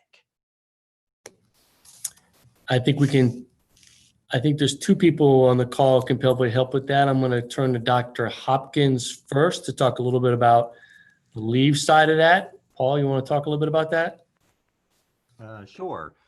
There are going to be some different routes, if you will, if somebody starts to experience symptoms and they need to leave the building. And we're actually having a conference call tomorrow to discuss all of the available leave options for staff members if they start to develop some of those symptoms that you were describing, Mr. Bell, and then coming up with a plan for, and I think where this is possibly leading to is the issue of substitutes as well, is trying to make sure that we have a plan in place to hopefully have as many subs as possible to cover this teacher's leave for whether it's a couple of days or, as you said, possibly 14 days. But we are talking through some of the plans and some of the policies that we're going to work with the staff to see, what's the best way that we can support them during these times. Okay, thanks. And then one more question. This one is kind of related to that one. As a parent, so if I have a student that that's displaying the symptoms of COVID, so I hold them out, get tested. During that time, while we're waiting on results to come back, how is the coursework going to be handled? Because they'll be out of school, so they're missing schoolwork. So how are we going to handle that piece? And have we developed yet a return to school policy as in terms of what that looks like for a student to come back? On the first part, in terms of student homework, it'll function just like we do today. We have students all year long who miss long periods of school for illnesses or other, anything else that impacts their ability to come to school. The classroom teacher can provide that work for them as it's being requested, or sometimes it's when the student returns, we bring them back up to speed. So that's not an uncommon practice. During the regular school year, kids get the flu, whatever else it is, so we know how to do that. And I think the difference is going to be we're becoming better at this blended part and providing remote lesson activities for students. So I think in a lot of ways, to that question of the student work, I think we're okay. And actually in a better place, a stronger place to support that. And there was another part in there that I've completely forgot. What was the other part, Mr. Bell? Do you remember? Student return. Is there a process for how students then come back into school? That is defined by the health department to the families and us about the return to school, and we will work in partnership with them. That's part of the record keeping that will become very important for us in our attendance tracking. Is if we have a student who's been quarantined out, we've been told that, we have the information, working with that family to make sure that they come back per the health department standards. Okay, thank you. Now, are these questions out of place? Should I be holding these till later? Oh, okay. No, they're fine. I think, when we get to the end, we'll probably open it up for anything we haven't hit on that we know were big questions from the community. So I'm fine doing those wherever we need to. Okay, thank you. And I wanted to expand on Mr. Bell's question and Dr. Hopkins' response to that. So you asked about the testing for staff members. So our health insurance plan, and I think all health insurance plans, as a result of the CARES Act and the Families First Coronavirus Response Act, does require testing to be covered at 100% for the coronavirus testing. So that's something that anyone that has health insurance should be able to get at no cost to them. The other piece about the leave, so there is an expanded family medical leave, emergency paid sick leave for anyone experiencing symptoms who's awaiting test results. They're eligible for up to 2 weeks of additional leave. So that's in addition to any other paid time that they have. And that's through the Families First Coronavirus Response Act. Thanks, Thank Nicole. you, Ms. Marshall. I knew you'd have the answer to that one. Mhm.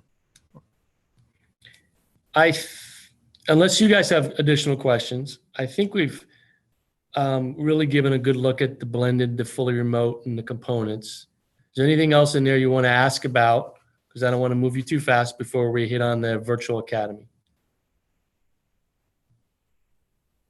I think they're ready to go. You Okay. better start before Mr. Bell jumps in again. You know what? I'm I have one kidding. quick question. Oh, sorry. Sorry. So this is probably more for Scott Reeves. Sports and PE credits. What happens if we get halfway through the season and the season has to end? What are we going to do about PE credits? That's a great question. I think that the way that it's written, policy which mirrors, that's how I'm reading it. One class in my life, so that doesn't make me an attorney. Is that if the student satisfactorily completes the season, if the season is completed beyond their control, from my standpoint, I would view that as if after week 5 the football season was shut down, well, now the season's over, did the student complete the season? And so the season being 5 games, the season being 3 games, with fidelity, because it's through no doing of the student, it's through no ill actions of the student not being able to complete. The student didn't quit. So from my perspective, if we start and get into the season and at some point we didn't finish, I would not believe that those students should be penalized for that, and that they would be viewed as completing the season, albeit a shortened season. Okay, thank you. I'm going to give you credit, Mr. Davidson. I hadn't heard that question yet. That's like the first unique question I've seen in days. So awesome. Yeah, I hadn't heard that one yet. Thank you for bringing that one up. That was good. Why no more? Sorry, I'm just sitting here thinking as That's okay. we're chatting. What about special ed students split weekly? Are you thinking about having special ed kids come full time versus on a week, off a week? Yes, later on in the slide deck, we'll hit on the special ed question. There are certain populations of students that we feel we need to serve every day, low incident, but a high need students, not all special education students. So I'll show you what the special education department is recommending as part of our remote learning plan for both the, at least for the blended model. If we move to fully remote, we have to rethink that piece because that means conditions are different.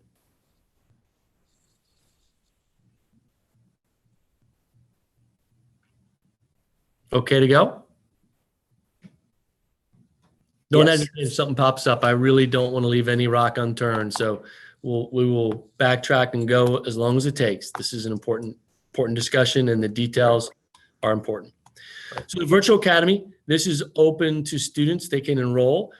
We anticipate information and the enrollment process, assuming board approval tonight, will go out tomorrow. So the enrollment information, which will be provided to people both digitally, and we will accept, I think we're going to have drop spots to make it easier for people rather than just relying on the mail. So that information will go out. There's just no cost to families.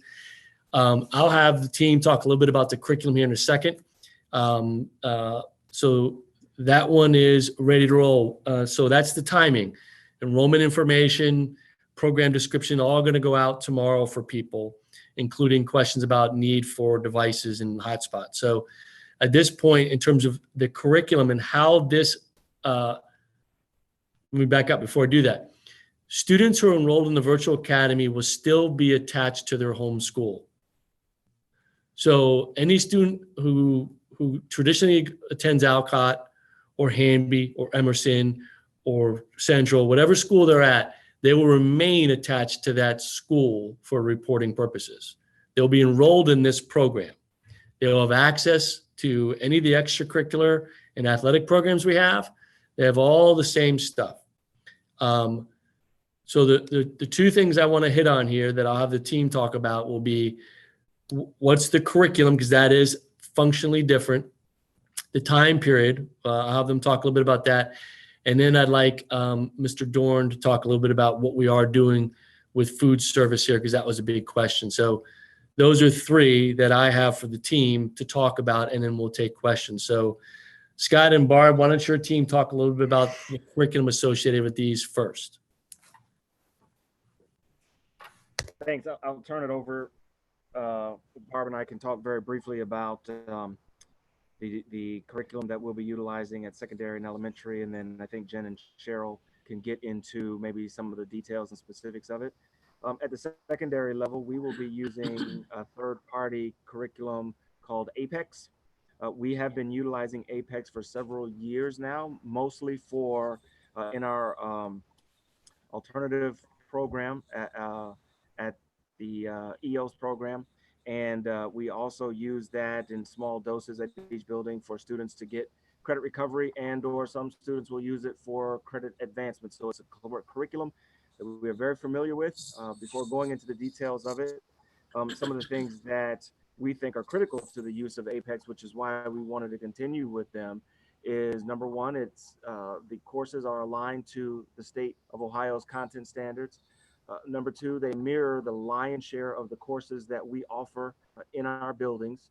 And number three, we were one of the first districts in the nation actually to have our Apex coursework approved by the NCAA Eligibility Center. And so there were a lot of positives with our familiarity with Apex that we felt that that was the appropriate tool to use at the secondary level. Jen, I don't know if you want to add anything to that.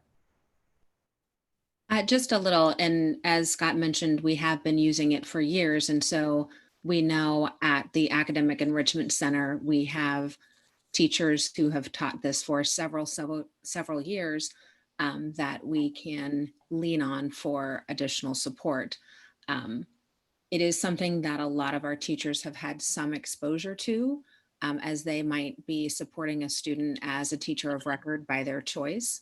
And we felt rather than starting over from scratch, accessing a resource that has been used well in our district for years made the most sense. I will say so it does have limited courses, particularly in middle school, which is why the 4 core will be offered and then 1 additional elective. And we have several, and my team and Scott Ebrecht worked through what those options would be. With all of the digital content that we looked at, electives were not very strong in the middle school. Also, and Scott is right in that our state standards are very aligned in most of our courses.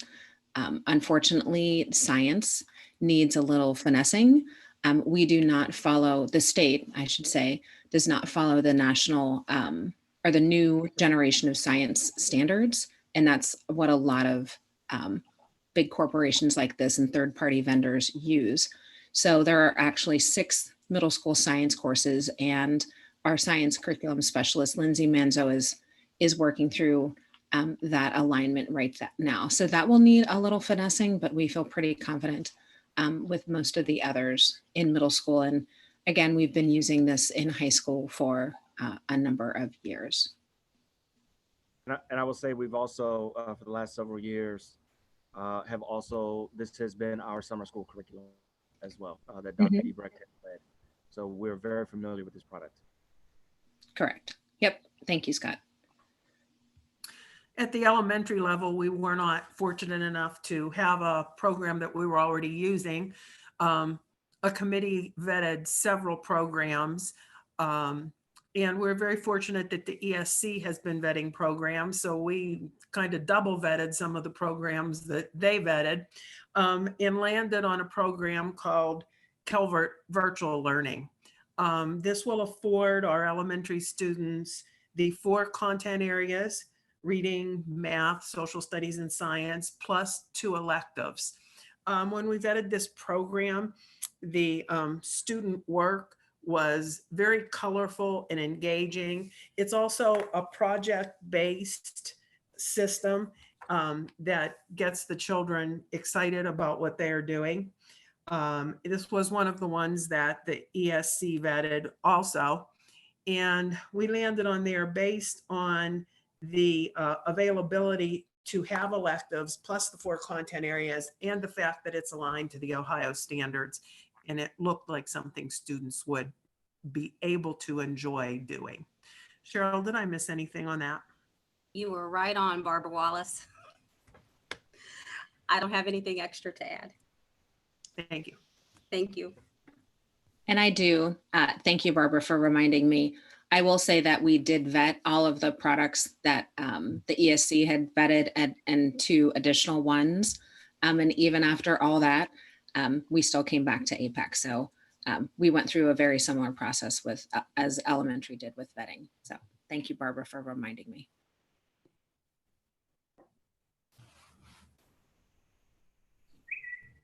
Scott Dorn, you want to talk a little bit about food service for our free and reduced families in the virtual academy? Certainly. I do think it was one of the higher question topics from our feedback. So we received written confirmation today that we will be able to offer food service to all of our students, including those that will be enrolling in the Westerville Virtual Academy. So we're very excited about that.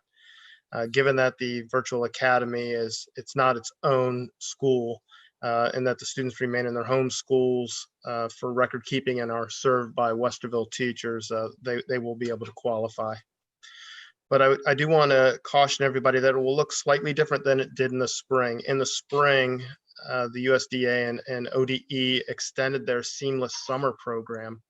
And that's the program that we were able to utilize in the spring to serve over 200,000 meals to children. What it's going to look differently is that everybody that wishes to participate in this program will have to actually opt into the program. So anybody who's attending the virtual academy that would like food service will have to opt in. But also anybody that's in a blended environment, in the blended model, that would like food during their off weeks of attending school will also have to opt in. And then the food will be provided through a process that will likely involve students or parents picking up food at specific pickup locations, a couple of opportunities throughout the week to do that. Because all of our buses and food service people will be running their regular shifts and in the schools serving in face-to-face. So we'll have to have a different method moving forward in order to distribute food. So we're working on how students will access that and all those parameters. But I think what's really important to understand is that anybody that's attending Westerville schools will be able to participate and receive food services by opting into the program, regardless of what model we're in. Questions from the board? I just want to give a quick shout out to Scott Dorn and that team for getting that approval. I assume that was USDA, Scott, is that correct?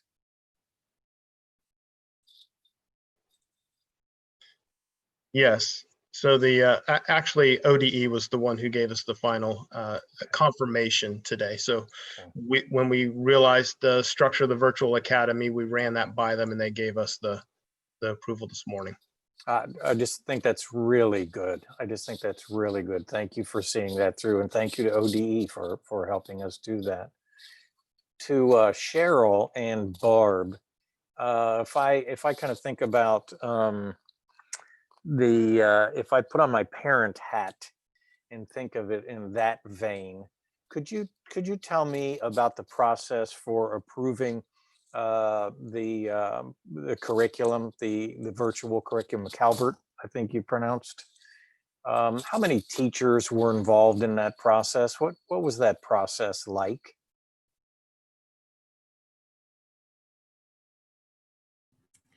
So the actual committee that sat and did virtual, the virtual review option, because we did it through a Google Meet, that primarily was administrators because it happened over the summer.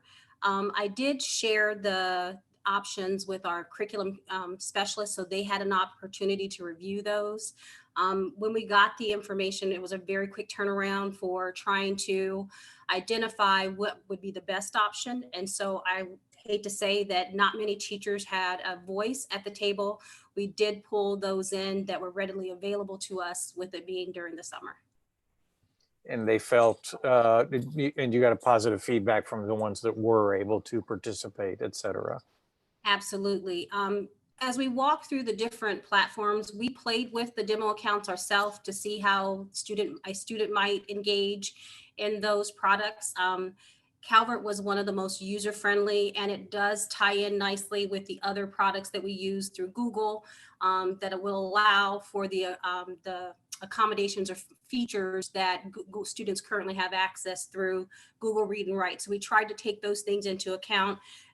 Will Calvert intertwine with what kids are comfortable with using? And the products seem to work well together. Great. Thank you, Cheryl. You're welcome. If I can, Scott and maybe Jen, talk about the secondary piece. I know that Apex we feel good about that. Are there any pieces to that you feel like we need to especially support in more of a full-on virtual academy? Are there any parts of Apex that you would say maybe we need to beef this up or support teachers with this component of it? Or do you just flat out feel like it's ready to go? I think that our teachers can always use more support with products. I don't think that any product is perfect. I do think that our teachers at the AEC, especially at the high school level, have some great experience with the product and could say, I had a conversation with one of them this morning, and it's, oh, well, this activity I like, this one I supplement a little here. I ask students to do the journaling. There is some flexibility with the product in which things can be turned off and on for full, as Scott alluded to, for full NCAA requirements. Nothing can be turned off. Everything needs to remain, but it does offer the teacher some flexibility. Students can retake assessments. Either they could retake an assessment twice or kind of a formative assessment, and the teacher has the flexibility to set that up as he or she wishes. So we have had a lot of professional development with it over the years for during WE Days primarily. Through the package that has been proposed to us, it also offers additional professional learning from the Apex consultants. So I think that would be good. And the entire secondary curriculum and instruction team did look at each of the products, as well as we had one of the special ed coordinators, an EL facilitator who is a teacher on special assignment, and Lucy look at these products as well. Great, thank you. And one of the things that, as we are expanding the licenses that we have for the use of Apex, we have a significant amount dedicated to professional development. So teachers just aren't going to be thrown into environment and have to figure it out and muddle through it as they go. There's some pretty substantial professional development that Apex is providing for those teachers. Thanks, Scott. And Rick, if I could add. Sure, Cheryl, sure. Calvert will provide the PD for teachers that are, elementary. This is a heavy lift for us because we had to start from ground zero in a very short period of time. But what they are offering, I think, will help teachers navigate the program pretty seamlessly. It was the most user-friendly of the products that we felt would benefit students and staff. Thank you, Cheryl, for coming back in. Oh, Couple of the bigger questions, John, that we have out there. Let me just throw them out so we can talk about them. I see there are AP courses, there are IB courses. Will the IB courses still allow a student to attempt to get the IB diploma? Or do we know IB's kind of status on that? And a second question, kind of, I think, related to that, and I think Jen is ready. That's all right, Jen, you can jump back in. Do we know yet who will be teaching this? Who's kind of behind the scenes teachers on this yet? Do we know that? So I'm going to turn the IB question over to Scott Reeves, Sure. and then I'm going to turn the staffing question over to Dr. Hopkins. Great. Thank you. Yeah, but quite honestly, we are still working through the International Baccalaureate piece. The APEX program is very few programs, if any, out there that have a fully encompassing curriculum offer the International Baccalaureate organization's curriculum, because you have to be trained and approved by the IBO to be allowed to teach it, and they have a very prescribed curriculum. So there is an online curriculum that does exist. That curriculum does not offer the full breadth of the IB diploma in an online format. And we're working through that. I spoke with Bill Miller earlier today, who is our IB coordinator, and that's a frustration that's shared with districts throughout the state of Ohio, that there is not a fully online option currently.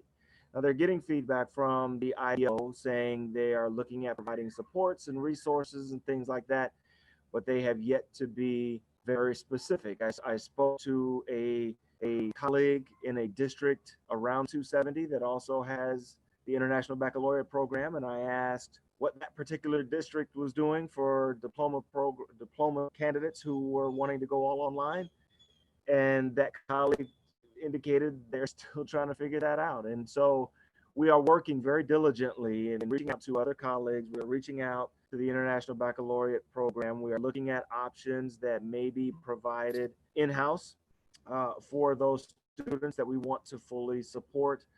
But within any third-party curriculum that we would look at, that would be a spot that needs continued support, just being quite honest.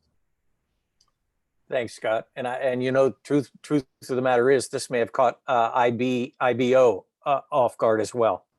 They may never have thought they were. Yeah, and what I shared with Bill Miller and I talked, and it's a common sentiment of coordinators around the state, as well as my colleague in a neighboring district, was that this is not a Central Ohio problem. This is not an Ohio problem. Mm-hmm. This is a model. All you have to do is turn on the nightly news and you see throughout the nation, schools are looking at blended models, 100% virtual models. And if the International Baccalaureate program wants to be a viable option to the advanced placement program, then I think to service those students and to service those districts, they will provide the options that we need so that students can actually finish the program that they started and are very proud to be in, quite frankly. Yep, absolutely. And I doubt the IBO is watching this, but if we have anybody out there that is connected to the IBO, you might want to tell them, if you want to stay relevant, you need to come forward with some kind of plan. So I'm sure they're not listening to me anyway, but just in case they are. Paul, did you want to address the who person behind that? Thanks, Scott. That was very helpful. Yes, good evening again. As far as staffing the Westerville Virtual Academy, we're going to be following our kind of our contractual process where we will post the positions. We'll probably be posting them tomorrow on the website, and we will be allowing all interested internal teachers who have an interest and a passion for this to express their interest through our online application. And I do have to say that we have had a great relationship with the WEA leadership. Conversations we've already had some with Rhonda Gilpin and others to talk about some possible ways to staff these. And I look forward to it. And I just have to say, not only with WEA, but we've had some wonderful conversations with all of our labor groups who have just been so supportive in, helping kind of reimagine and come through these difficult conversations and do what's best for our staff, but also our students. So I certainly do want to give a shout out there, a praise to all of our union leadership for being so cooperative and so helpful in working with me and my team through this. But yes, just a short answer. The posting will go up tomorrow morning, I believe, and staff who are interested are encouraged to apply. Great. Thank And just kind of the big rock that I know have been a lot. John, if you want to take a stab at what our current thinking is. Right now, we're asking them to sign up for the year. And we've gotten a lot of questions about that. And may not have answered it yet. We may not know all the ins and outs, and there's logistical pieces, absolutely. But just what are our thoughts right now? What's the team's thoughts right now about people that are saying, "Hey, can I do a half a year? And if things get better, or my compromised child is better, they can get back in." Just I hate to lob a softball question like that to you, but go ahead and take a stab at it. It's a fair question. It was probably number 2 on the list of questions. Yes, we have put it out there, a year commitment. We are willing to reconsider that and make it a semester commitment. I just want the board to understand what that means for us, because as we said, we are going to be pulling staff from current schedules in schools out of those schedules to the virtual academy, which has a domino effect at the school level. So as we start to pull kids out of classrooms for the virtual academy, and as we pull teachers out, the principals are going to have to essentially basically redo their master schedules before we open school in order to do that. If we have a semester point and we want to consider allowing people to make a change again, that reshuffles the deck. The team may not be happy with me agreeing to that change, but we're going to agree to, at semester, give allowance for that as best we can. But making that commitment puts a lot of pressure on a lot of people, and I know that. So in fairness, we understand that. The other thing is, I think if you're making a commitment to the virtual academy, you're probably making that commitment because you have concerns about re-entering the school district under the current conditions. And let's be honest, I'm not so sure anything's going to look different between now and May in terms of vaccine, widely distributed, where we are in terms of the number of cases and those things. So we will commit to changing it to a semester-long commitment and do our best to make that work. Dr. Kellogg, if I may as well, and I turn my video off. I don't know if that helps my volume or whatever, because a lot of folks, and you articulated it fairly well, don't really understand the ripple effects or the intricacies that go in to making that change. And that's why students, especially if we're still in the blended model and the master schedule is redone so that the classrooms reflect the ability to have social distancing. Well, the students arbitrarily just wanted to come back after a month or after 2 months, they may not be able to come back into sections that continue to allow that social distancing. Teachers couldn't come back because there's no place for them. They don't have a roster. They don't have a schedule. They don't have a room assigned to them because they're in the virtual academy. So to undo that at the semester, there probably needs to be a fail-safe line to give the buildings the opportunity to redo their master schedule, whether that is the end of October, the beginning of November, to allow the start of January to have a new schedule. So if a massive amount of students come back in, that means teachers who are in the virtual academy are going to have to come back in. And as master schedules are redone, that means students who have been in the face-to-face environment may have to change teachers midstream, because now there are new teachers in their building and the master schedule is redone. And I was with Ms. Jones the first semester. Now I'm with Mr. Smith the second semester within the same course.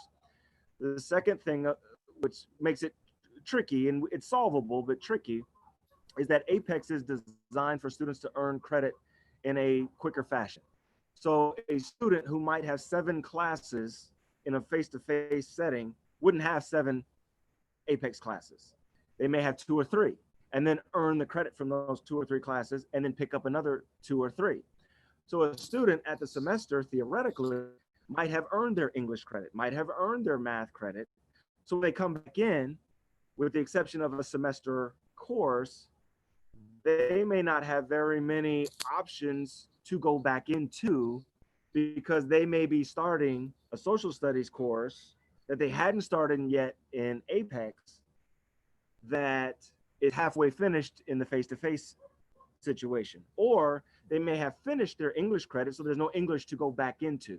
So those are the logistical pieces that we would have to work out. And to your point, Dr. Kellogg, that decision would probably have to be made. And I'm meeting with the principals in the morning, and I want to talk this through with them. Boy, by the 1st of November, and nothing is going to be, if anything, we may be in a worse predicament as we enter the traditional cold and flu season at the start of November. So yes, it's doable. There are a lot of moving parts to that that we can work on and present maybe a plan to the board of what it may look like if we make a semester change. And I can't tell you how much I appreciate the authenticity of both of your answers, because I suspected that was, and I even alluded to, the logistical pieces behind the scenes. To me, this is a great example of the struggle that we are having with competing claims. Here is, I want to come back in, and that's great. That's great. Understand that the domino effect of all of this is massive. And we are asking our teachers and staff to do a tremendous amount of work now and continuing forward. And yes, we're going to try to provide support. And yes, we are going to encourage all of the appropriate health concerns. But I asked that question partly because everybody was asking it, right? Number 2, at least, number question. But I also knew that it would pull on the thread of, you see how tightly woven all of this is. I want to say there are easy answers, but that would be a lie if any of us said that. And this is a health thing, and this is unprecedented. Hate to keep using that word, but it's true. And so I at least wanted to put on the table, people are struggling with that. And I at least wanted us to say out loud, we know that that's a big commitment. Can we at least share with you why that's a big deal? Even if we go and suggest a semester, understand how convoluted that is behind the scenes. I'm sorry, Ms. Altman, I think you were going to jump in and share as well. It was actually just a follow-up. So thank you for asking that question. I know it's on so many people's minds. It's on my own family's mind as we're trying to make these decisions. And sure. I really appreciate how complicated that is. So my follow-up is, we seem to be talking mostly about students who start in the virtual academy and want to come back into a blended model. What about the reverse, right? If someone starts in a blended or fully remote and then they want to move to the virtual academy, what does that look like? Because that is complicated. I'll let Scott address that. I have my own thoughts, but I think he's probably more in detail of that than I am. Scott? Yeah, I would say, and thank you, Mrs. Altman, for that question. It's probably easier to go into the academy than come out of the academy. And here's why I say that is we are going to staff it, and Dr. Hopkins is going to do an amazing job doing that. We're going to staff it based upon the number of students we have. So there's still going to be a maximum limit that teachers can facilitate. And we're going to work very diligently with our membership to set what that number is. But there may be space and room. Teacher A may have X number of students in his or her purview, but that student could take, that teacher might be able to take 5 to 10 more to get filled up. And so there may be room to go in there, and then the student could enter Apex and go through the modules at their pace and pick up and hit those modules where they left off their classroom.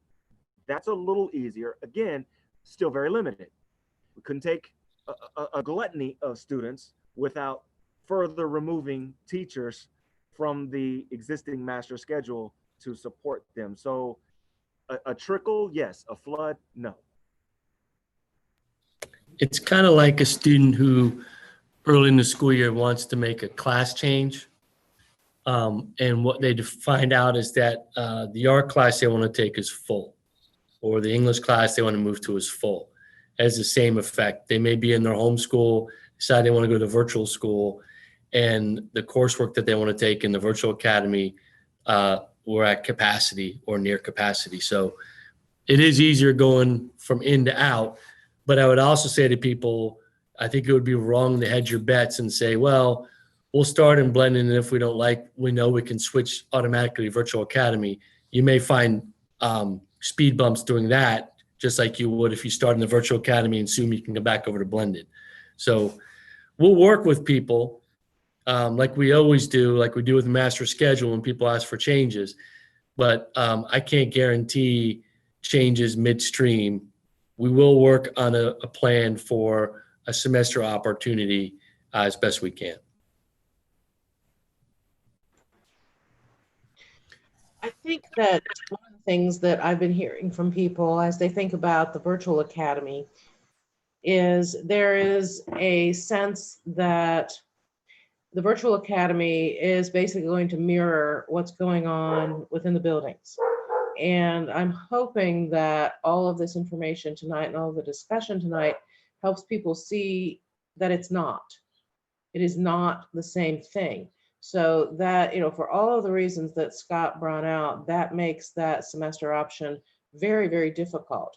Because I'm thinking about if we have a flood of people who re-enter after the winter break, then how does that affect social distancing? How does that affect all of the things that have been set up and are being set up around the safety measures?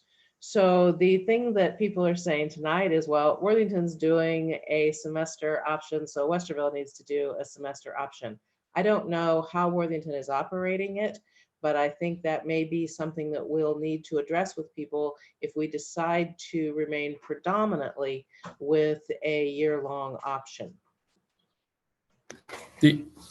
Just off the top of my head, and it is, I'm not suggesting this is a solution, but a concept of a solution to the change from the blended is the possibility exists that what they're looking for is similar to the blended environment, more direct interaction with the teacher.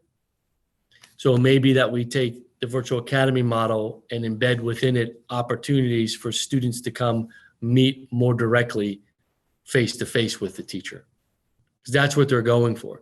So it may still run parallel to everything else we're doing, but we may look down the line to say, in order to make students more successful, we need to build this component in. So it's a different way to look at the problem, it's not, I'm not proposing that's the solution, but I know how creative our team is. Give them a good problem and they will unwind it and find a creative solution. Okay, have a question. So will parents and students be able to have a look at and see a sample of what the virtual academy classes will look like? So will there be an opportunity for us to demo it or to have a look at it so that I can, as a parent, so I can kind of gauge and see what that will look like? And as a student, is this something that I think I'll be able to do all year long? That's a great question, and I'm putting in a text message actually to Dr. Scott Ebrecht, who's one of the experts in facilitating Apex, to see if that's something that we could do. One of the things I need to caution on the time, because where we are on the time is pending board approval of the anticipated approval of this plan in its totality. We're ready first thing in the morning to send out registration materials to our parents, both mail and email, to compensate for parents who may not have access to online resources. And so within those links, there's very small snippets of exploratory links that parents with online access can see. But our window for allowing parents to register is very small, about a week. Because what happens after that is, at that point, when we'll know how many students have gone into the academy, is when we'll know how many teachers we need to hire, which has to be done very, very quickly, because it's not until that point to when high schools can then redo their master schedule. And now we're into the first full week of August, into the second week of August, potentially. And so the longer we delay, or the longer we leave the window open for our families to make this decision, and I know it's a very, very important decision that's being made pretty quickly. There's no way we could start in August if we don't get this done in a timely fashion. And so, yes, very, very important decisions that have to be made by families very quickly. We are going to send out both email and both snail mail, for lack of a better word, as much resources, descriptions of what it's going to be like for parents, what their student can expect, what their experience is going to be, with some links to kind of give it a look, as much as we possibly can, so that parents can make a wise choice, which is why I was trying to be open and honest about IB. Thank you, Scott. Mrs. Davidson, think you have a question? Yeah, are you done, Vaughn? Do you have another question? No, okay. I have a couple of questions. I'm going to circle back around. Dr. Kellogg, when you were talking about kids, I think you, as far as accounting for, probably statewide, it would be their home school that would account for them. Does that mean services too? For example, mental health services? So if a kid, for example, is at Hanby and needs some help, would the mental health specialist there be responsible for, not responsible, but take care of that child in the Westerville Virtual Academy? Yes, my belief would be that any of the services that would normally come from that school counselor, et cetera, would be provided through there. We'll probably need to sit down with some of our folks who lead those places and make sure that's the case. And that's two, Ms. Davidson, tonight that you've thrown me that I haven't been asked yet. So that's a good one. My first thing is, yes, I think it's best if it's linked back to the school, because that long-term relationship that might already be there, or be there when they go back. But we may need to look at that with the team to see if there's a different way to model that depending on enrollment, right?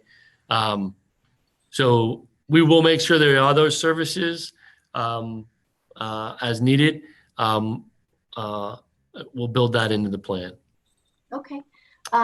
Couple more questions. What if someone, this is a high school question probably for Scott or Jen, is participating in any of the pathways, so engineering, health pathway, and they would like to do the virtual academy? Would they be able to continue on that pathway?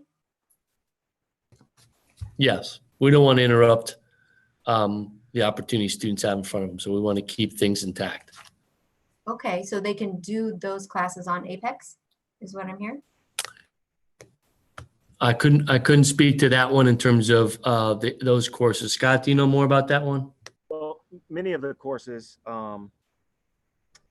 that are at the back end, the final years of a lot of our pathways, are actually College Credit Plus courses through Columbus State, and we are working with them on through College Credit Plus on a lot of those virtual options. I don't have a definitive answer on the Project Lead the Way courses. I'd be very surprised if we wouldn't be able to service them. Okay. So, and when we find that out, we'll send that out to families. Is that what you're thinking, Scott? Absolutely, absolutely. Okay, so I'm hearing that, same with the CCP classes, the College Credit Plus classes. Will we be able to offer those through the virtual academy? Yeah, I know that Ann Baldwin has been working very, very closely with Columbus State, who is facilitating those messages out to the students who have been accepted into College Credit Plus. And so that may be a separate message that will go out either from Columbus State directly or through us to our students from Columbus State. But they understand the bind that we're all in and are working on those options. Sure, and we're not the only one, absolutely. So also, if a child is participating in the virtual academy, what about extracurriculars? So orchestra, band, things like that. Will they still be able to come into the school and participate in those? They have full access to our extracurricular programs. I would say programs like orchestra are curricular. They're not extracurricular. That's a class that's offered during the school day. So however, our sports programs, our clubs programs, our theater programs, they would have access to be able to participate fully in all of those programs, just like our home educated students do, and even some of our students that attend private institutions will be able to do. And that's a policy that this board enacted a couple years ago now, I would say, but that would apply to that. So yes. Okay. And then I'm going to circle back around because I want to make sure people understand what you said about IB. That at this point, we were not sure they could access those through the virtual academy. We are not sure that they can access the full program. There are online programs, and I can't, the name of the program is like Presario or something like that. Okay. And they offer some of the IB programs online. They don't offer them all, and they don't offer all that we offer. And so we are working very diligently to try to find a solution, whether it be something third party or something that we're able to produce in-house. Because we want to support those kids, especially the seniors who have started the program. Sure, that's great. And then do you have dates for registering for the virtual academy? Did I miss that? We are sending out the mail tomorrow. Okay. We are sending out the email for parents to take a look and ponder. And I want to believe the actual window for them to submit for us opens on Thursday. Perfect. Thank you so much. I appreciate it. Thank you, Scott. Any other questions regarding the WVA? You have a Jen? few. Yeah, sure. Thank you. So some of these are similar to other questions, but I think maybe need to ask a little more specifically. We talked about giving families a look at the virtual academy and Apex. Does that mean that they'll be able to actually see a list of courses that would be available to their child? Can they know before they have to commit what that list of courses is? Yes, we can certainly do that. We have the middle school courses listed. It would be what would be most appropriate for them in the 4 core content areas. And then we have an additional list of elective opportunities.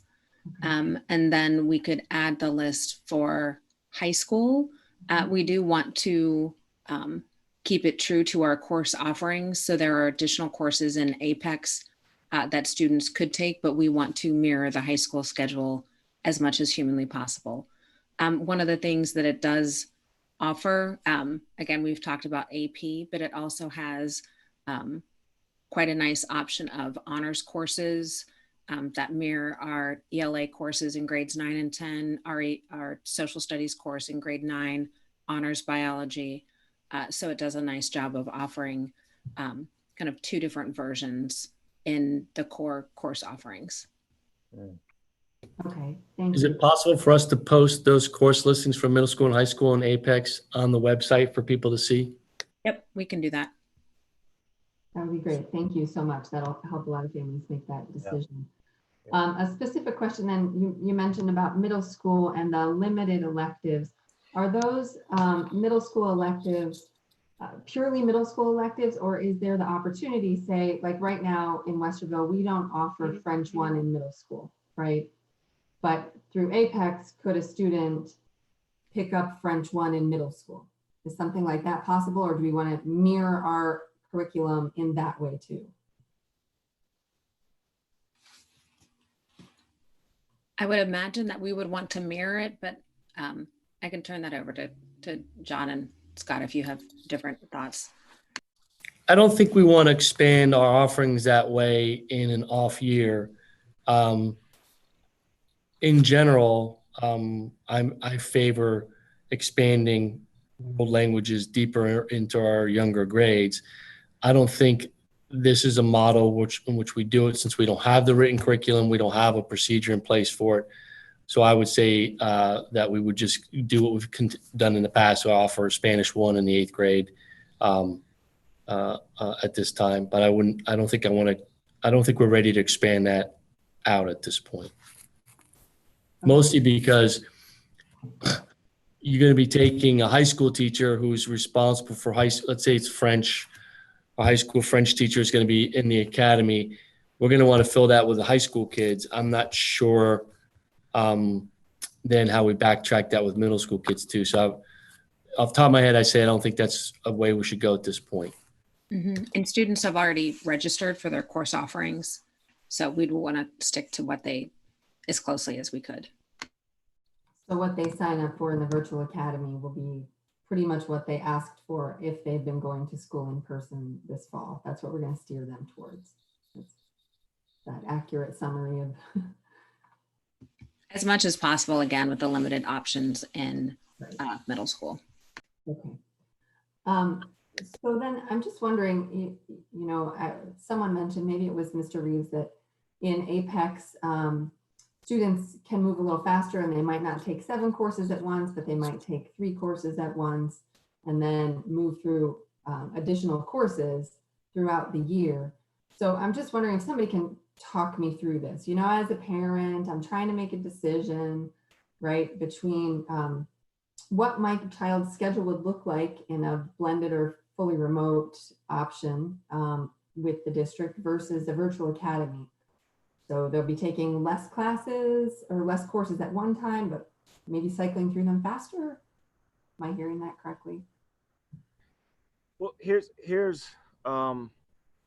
what we want to do with all of our students entering the Westerville Virtual Academy is that we are providing time before they actually start their curriculum for each teacher to have an individual family meeting with each kid, most likely virtually, and look at that student's total schedule, look at the Apex courses that they will be taking, and map out for them a schedule and to say, this is the appropriate load for you at this point.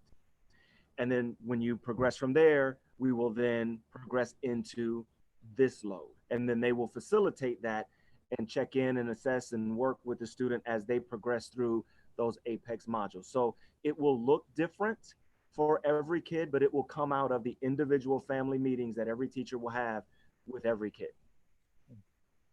Okay, that's helpful. Thank you. And it gets to my next question was if you could describe the role of district teachers in the virtual academy. That's something I'm still sort of wrapping my head around, and I realize elementary may be different from secondary.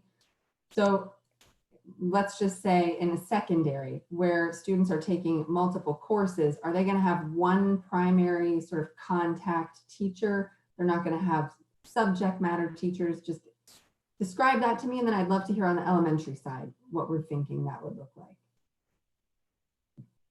What is that teacher's role?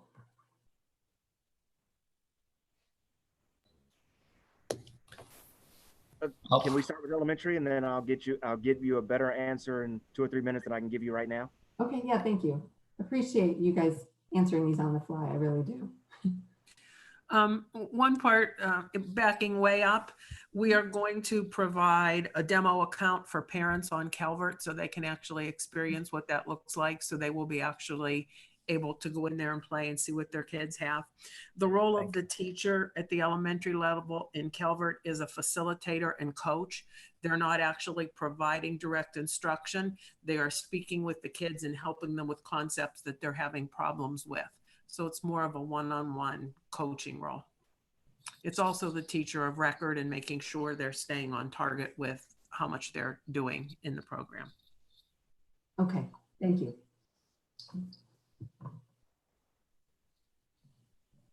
So to your question, we still have some limitations to the license of a teacher and what they can offer a grade for.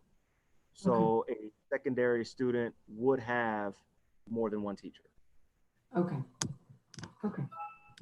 Thank you. I appreciate you getting an answer on that. I'm just trying to help families sort of imagine what it looks like because, you know, I'm realizing that they have we're talking about they might have a week to make this decision. So thanks so much for filling that in.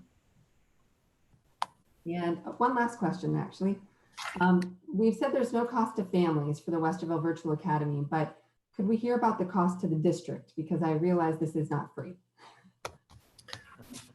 Sure. Scott and Barb, you want to talk about it from my, well, I know, Scott, yours is in the per student with Apex. So you guys want to share a little bit about the dollars behind this curriculum? We found as we were vetting these that the elementary curriculums were much more expensive than the secondary ones. The one we landed on is somewhere in mid to mid-low range. If we have under 2,000 students at the elementary level, it's $450 a year per student.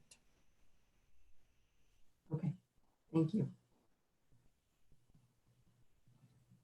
And for secondary, on an individual basis, just a license here or a license there, it's $100 per student. However, an incredible package actually that Apex presented for us that's of high interest is they are able to provide a license for every single kid in secondary, including training for teachers for about $88,000. So for 8,500 secondary students, that's just a smidge over $10 a student, which is unheard of. What that allows us to do for teachers who so choose, that Apex could be a curricular support in the blended model for any teacher that is drawn to the Apex curriculum in what they're teaching and maybe has an attraction to some of the modules that they may feel that they'd like to use while the student is virtual. Just like AP teachers and a lot of the other teachers may use Khan Academy or something like that. And so a teacher is certainly not obligated to use it, just like they're not obligated to use Khan Academy or something like that. What we were very committed to doing, which we talked a little while ago, is providing as many resources, time resources, human resources, curricular resources as we possibly could to give teachers as much in their tool chest as possible to utilize in all facets as we're entering this with our students. And we're working to make sure that all those things on our end logistically still connect within those singular platforms and how we can best do that. So there's still a smaller number of places students and parents need to go to access that curriculum. Great, thank you. That feels like very good news to me in terms of the ability of any secondary teacher to pull on an Apex module that they feel would support the students in the blended, or even if we move to fully remote. So yeah, thanks for explaining that. I appreciate you all answering these questions on the fly. Those are great questions, Jim. Thank you for that. Go ahead, John. Uh, Sorry, Tracy. Go ahead. I think Tracy has some. Jen made me think of a couple things. So I feel like we're pounding Scott Reeves a little hard tonight. I apologize with all these questions. What about the compacted classes at middle school with the virtual academy?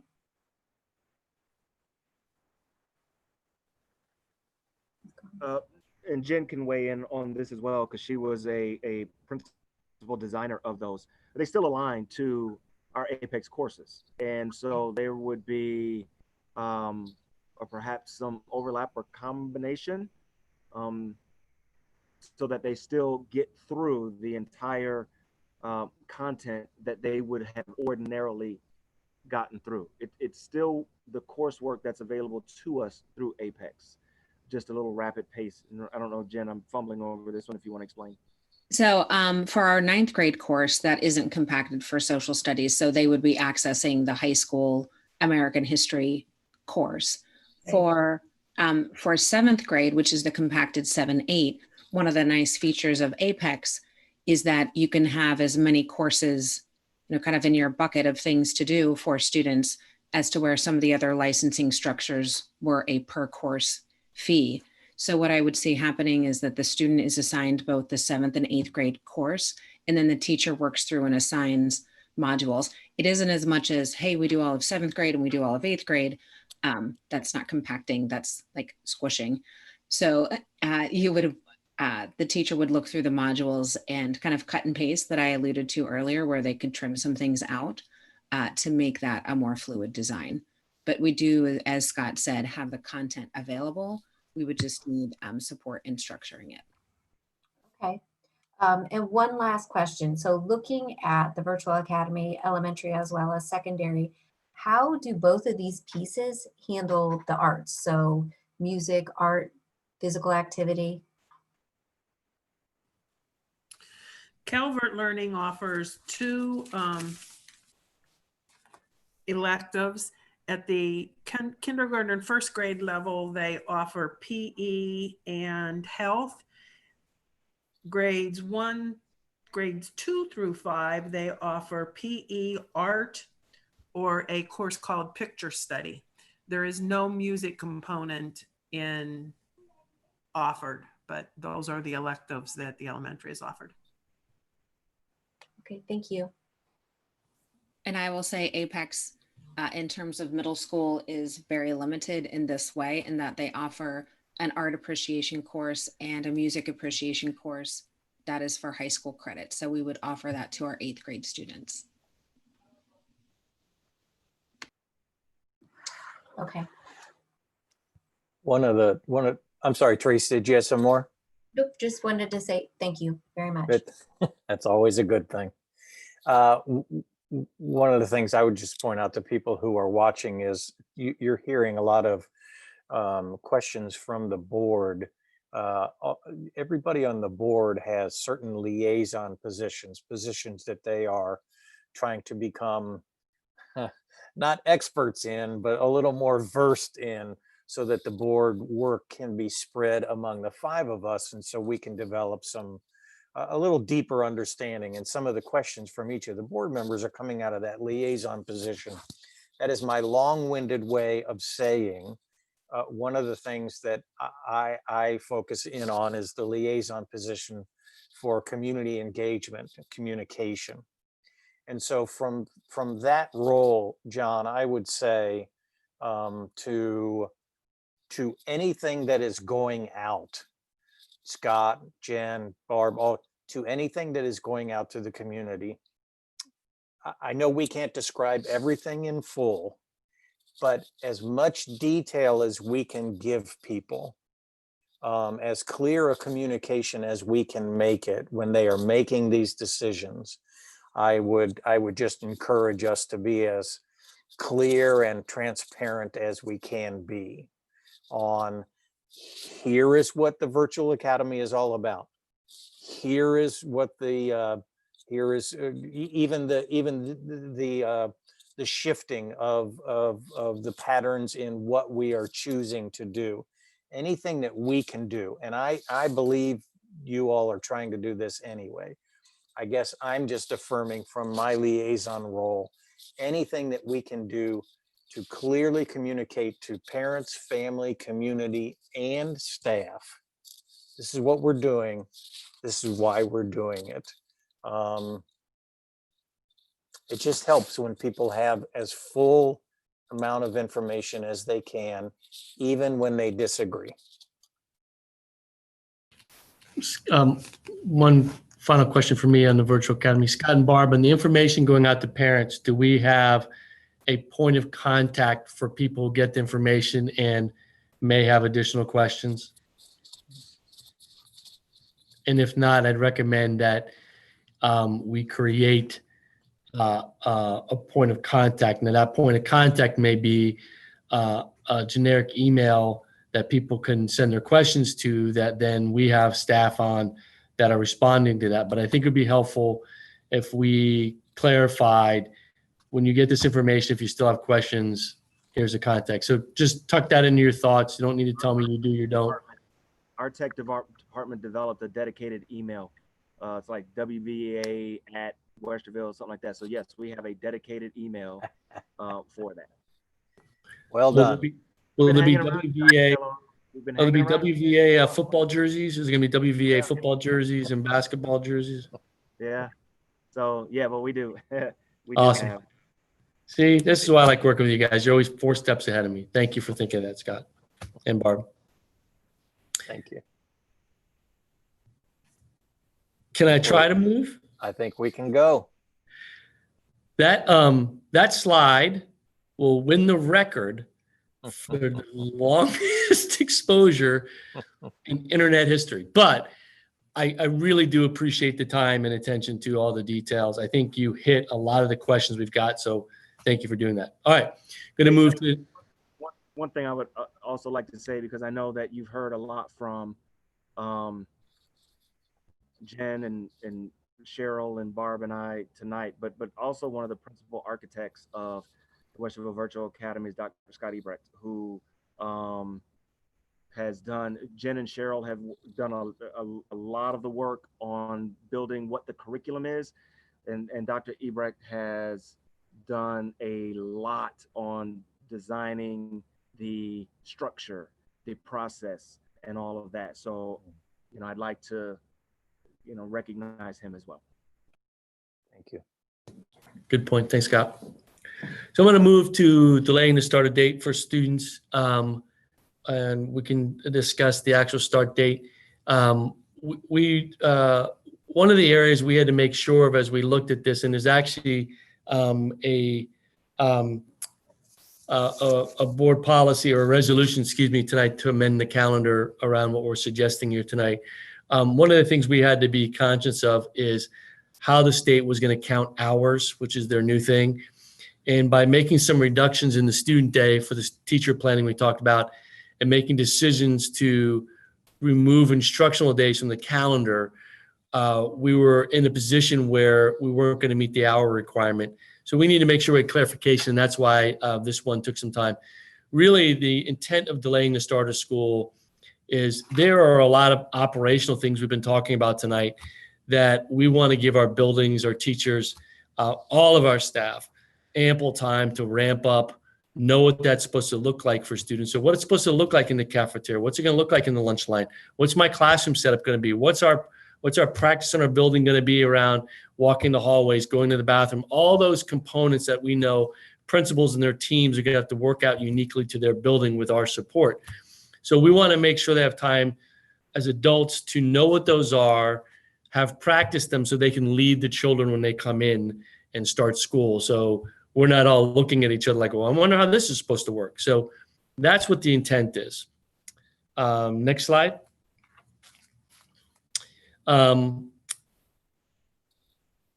So we are recommending the following. The start of school for students would be as follows according to the calendar we're presenting.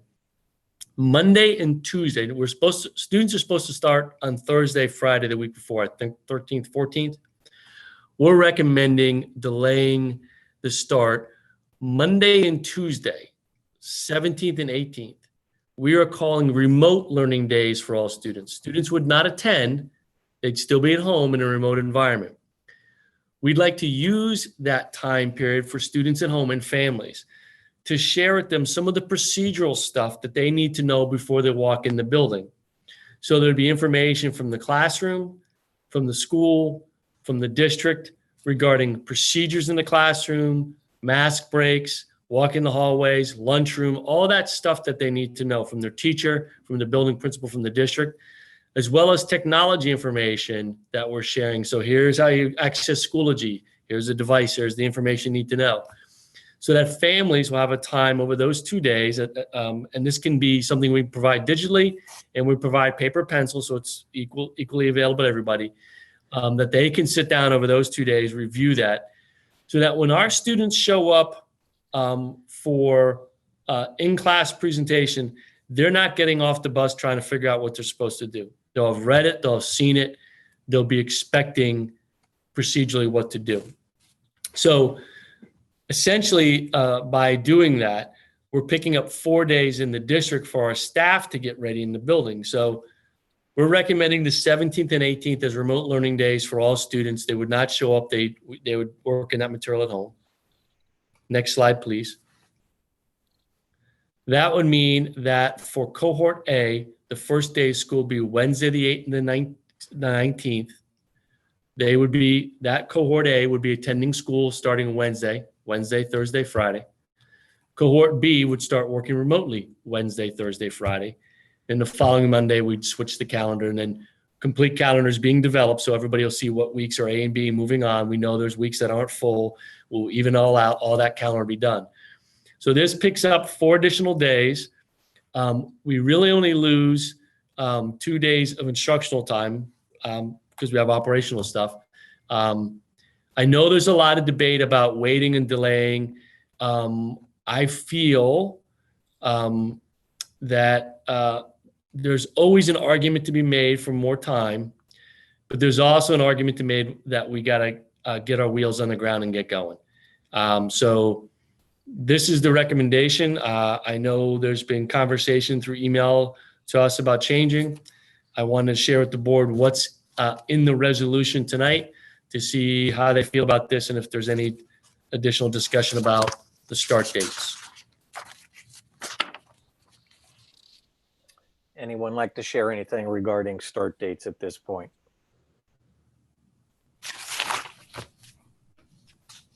Go ahead, Jen. Go ahead. Yeah. So Dr. Cog, you mentioned getting in instructional hours. I'm just wondering, what are our constraints, because some districts are pushing back the beginning of the year, and I'm assuming pushing back the end of the year. What are our constraints that would make that challenging, or is that not why? So the legislative part, regulatory part on blended learning and remote learning, under those models, and ours is a remote learning model, meaning it has all the components. It states that under that model, allowance would be given for the hours, essentially seeming to say, we're not going to pay that much close attention to it. ODE put out some guidelines around it and regarding attendance. Our understanding and the advice we're getting from legal and from reading this is that it's okay to reduce the number of instructional hours, that if at the end of the year, because you've made these modifications, the hours don't total up because that under the remote learning plan, you will not be accountable for that. So I appreciate that. It gives us wiggle room. I am also being thoughtful to giving up time for instruction for a model that already speaks to the trouble we're going to have addressing all of the content standards associated with some of these courses, that every hour, 5 minutes, day we give up implies there's a little bit less instruction going on, a little bit less learning going on. And so understanding the balance of time needed to be ready, training teachers, et cetera, and wanting to make sure we can give people a high quality educational experience and cover as much as we can, that's the balancing act in there. So under this model, we would not have to add days at the end of the year as we understand it. Now, if we get in a bunch of snow days, there's a whole nother thing going on. We'll have to worry about that later. So that's where we're at. Does that help? It does. And so, I guess to follow that up, because we did receive a number of emails about this. There are people saying, well, why wouldn't you just, move the beginning and move the end? So I'm assuming, I'm aware of a lot of this, but if you could just spell it out. you know, contracts, right? We have union contracts that have constraints on them. So, you know, I personally, like, there's a part of me that says, yes, like, I would love for us to push back a couple of weeks. I'd like to really give the teachers, the staff time to get in there. I'd like to make sure everybody's really prepared, but I know there are other constraints. So I just want to make sure that we hear all of those, including contract constraints.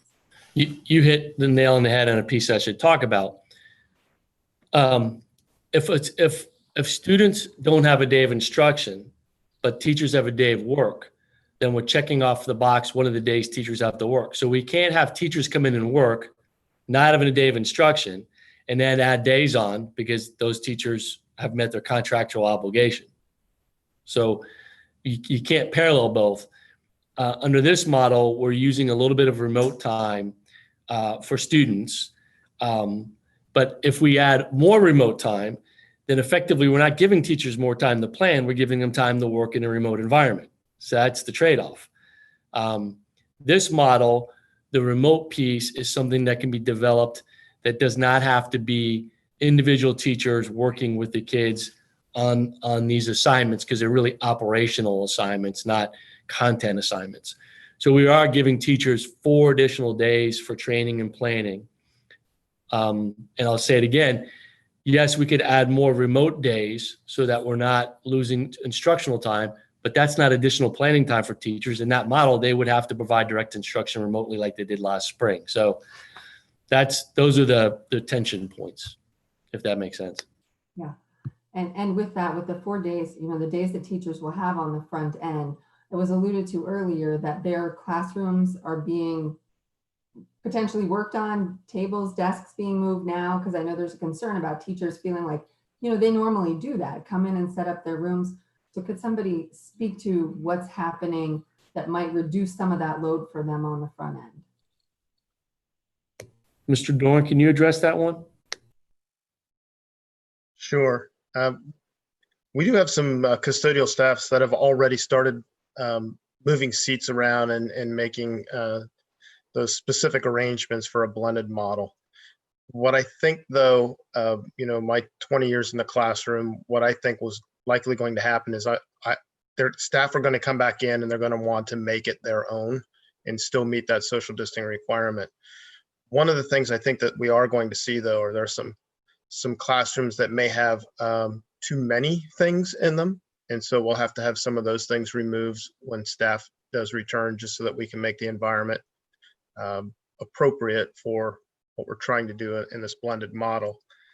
But yeah, we have already begun in many schools moving things around. And it's just really based on where that particular custodial staff is. If they're finishing up the floors or something like that right now, they'll eventually be moving into those scenarios where they are moving furniture. You know, for example, if a classroom had just tables in it, we're having to move desks out of another classroom and replace some of those tables with some desks so that we can meet the seating arrangement. So just a lot of things like that are going on.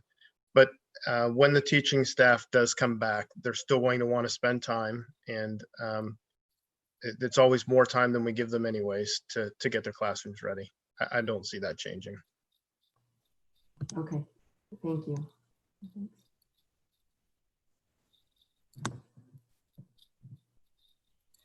Any other questions or thoughts regarding this?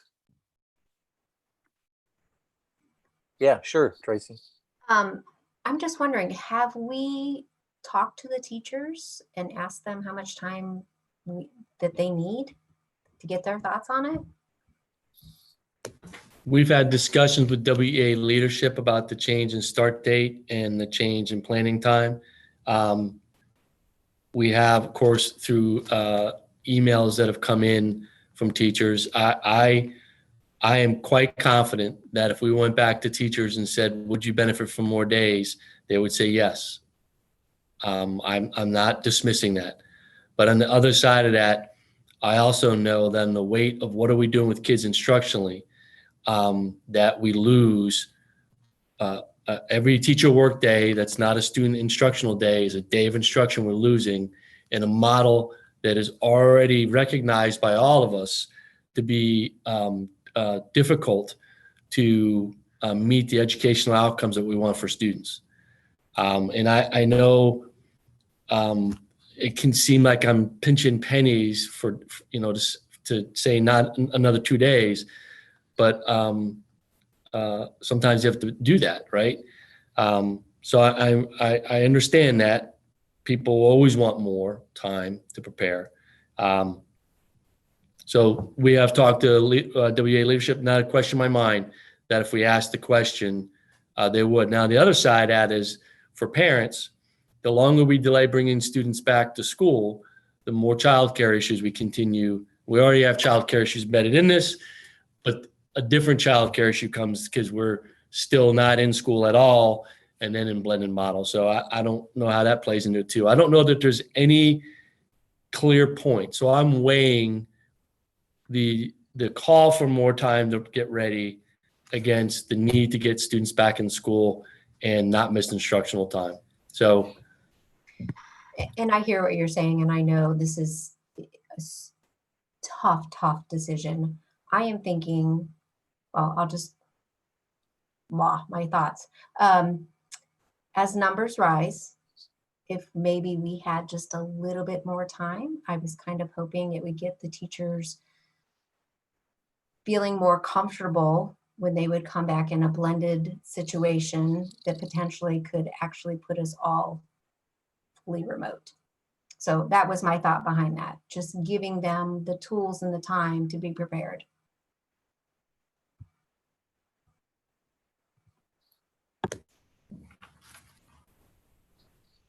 Is there a recommendation from any of the board members regarding modifications to the start date that they'd like to put on the table? Let me ask it that way.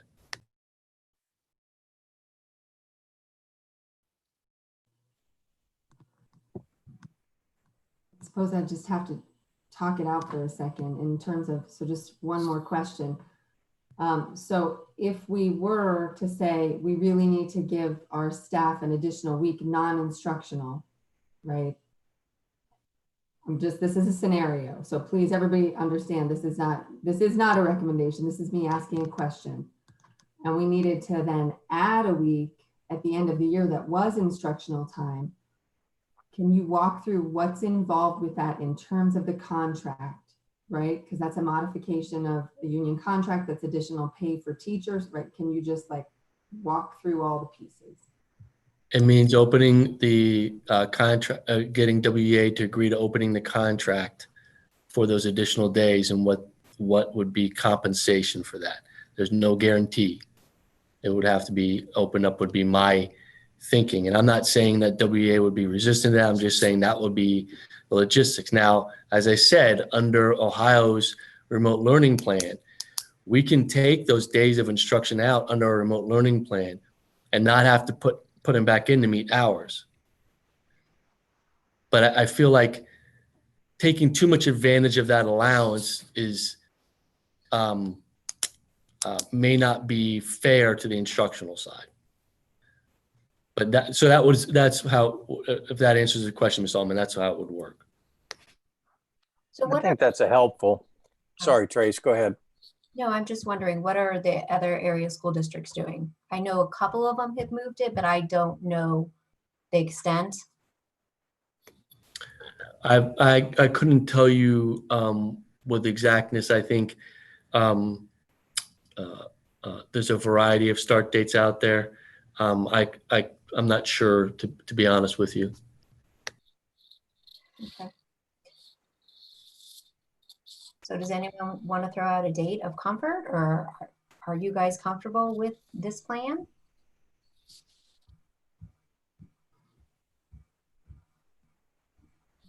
It sounds like you're thinking of a date, Trace. Are you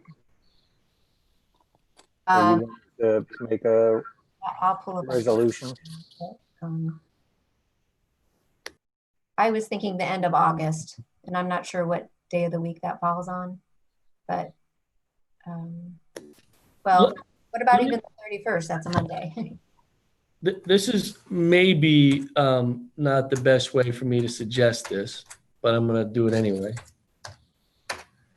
If we're if we're getting close to the day students are supposed to start and we're not ready, there's nothing under the remote learning plan calendar that you're going to approve tonight that doesn't allow me as superintendent to declare more remote learning days.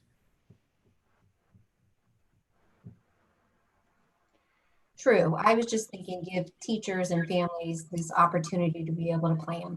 That was it. Yep.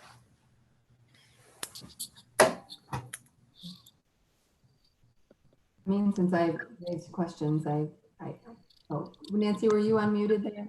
I'm sorry, you can go ahead and I'll ask next.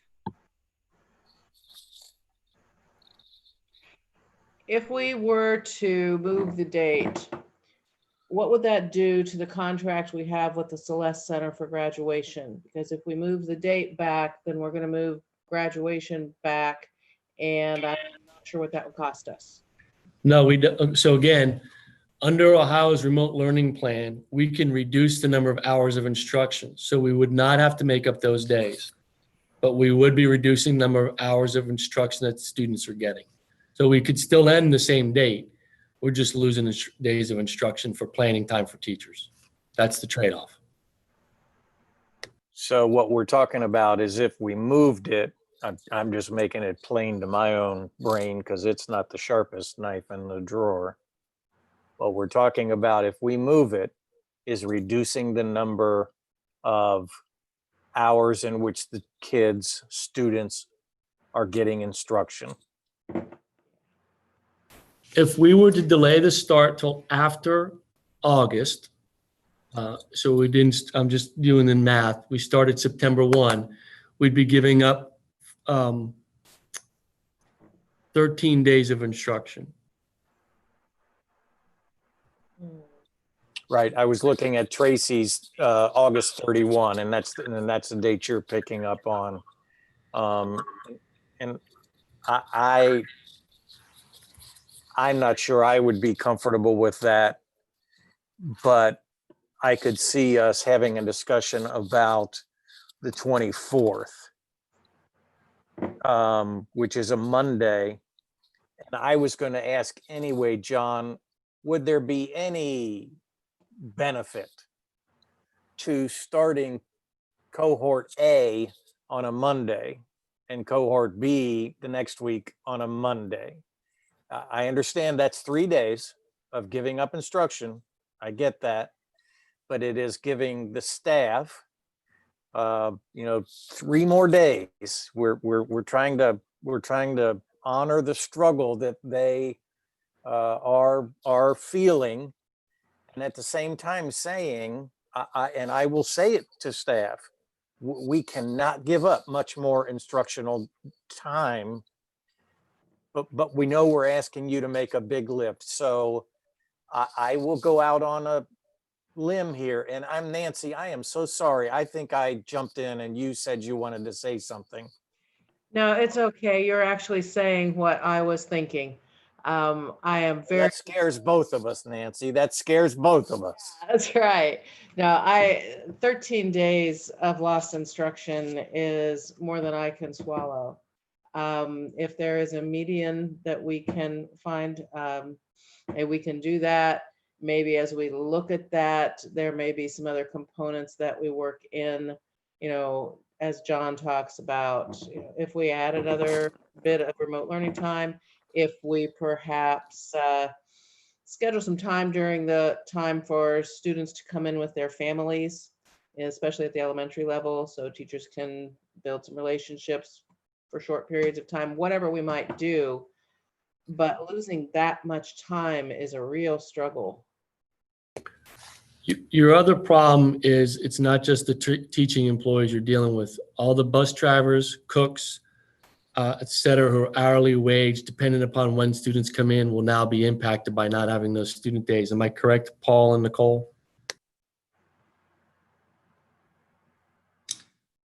So yeah, I think that we would have to have a conversation about what those days would look like for those groups.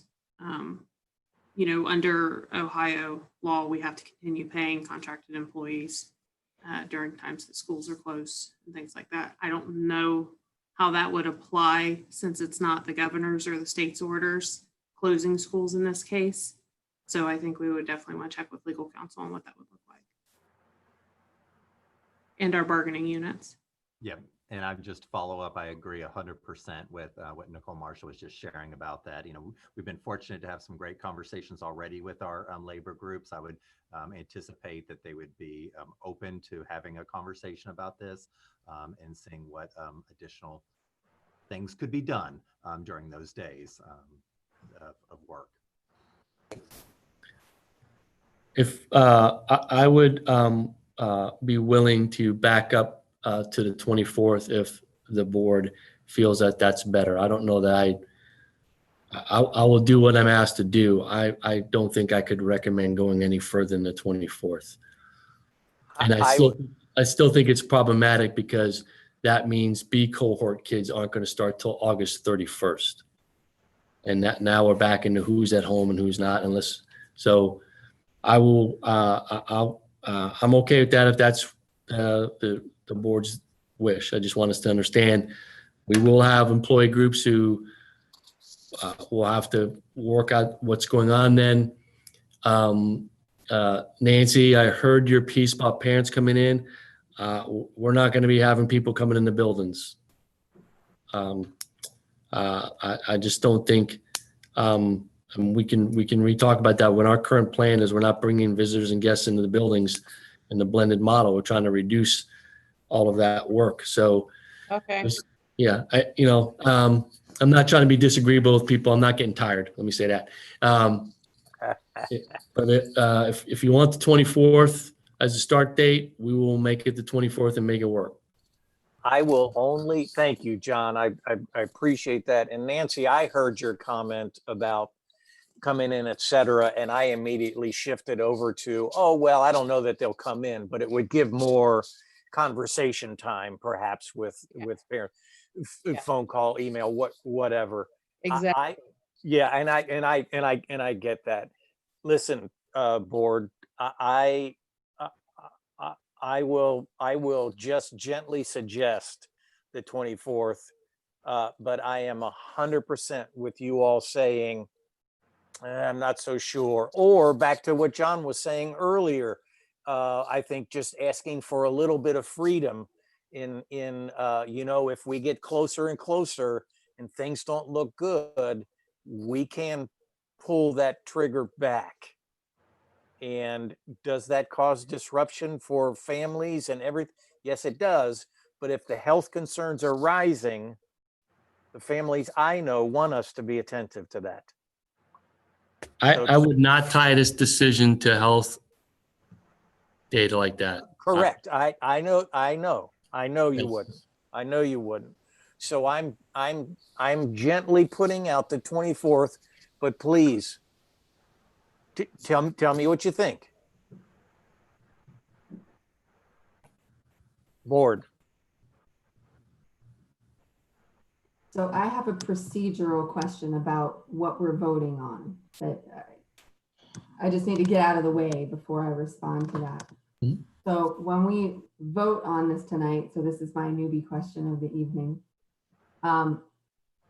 Does that include this start date? Do we need to modify something in order, if we would ask for a change in that, but maybe there needs to be more conversation with unions, like how does that work procedurally for us this evening? And then I would say, President Velardo, that I would appreciate getting more time for our staff if that is what they see as helpful. And so that's where I feel stuck right now. I don't know, because that conversation I'm not sure has happened with our bargaining units, whether that is helpful for them or not. So I personally feel like Great point. it is, Great but point. I don't know that. Great point. So in order to codify the date, the resolution that's on tonight for the calendar would need to be modified to change the start date for students to Monday, August 24th. We can still, behind that, provide packets to families to get them ready when they come from school. But I'm no longer going to bake that in as, we can consider whether or not we bake that in as 2 remote days. So we could say, back everything up and say the 20th and 21st are remote days. And so the 24th is the cohort days. So taking the slide deck that's up there, if we could go back 1 slide, please. Thanks, Jill. So rather than Monday and Tuesday, it would be Thursday, Friday, 20th and 21st remote learning days. And then next slide, Jill. Monday, August 24th, blended model, cohort A attends, cohort B works remotely. And then cohort B would start Monday the 31st. So the adjustment to the resolution tonight would be that the student start date is moved to the 20th rather than the 17th. Am I getting that right, Mark? Yes, that's correct.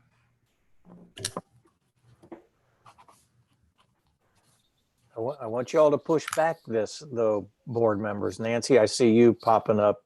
Are you wanting a comment? I'm okay if the board wants to push it back. I have talked, John and I have talked about it, waited back and forth several times in conversation about what my thinking is and so forth. If we do that, I do have concerns about how this impacts everything else that goes on with it. I am concerned about the reduction in instructional time. However, on the flip side, I am currently concerned about the amount of time that teachers have to get accustomed to this particular new way of doing their jobs. So I can see both sides of it. So I can't say we'd go back any further than the discussion that's going on right now. I wish that some of these discussions had happened before. But at least we'll get them ironed out now.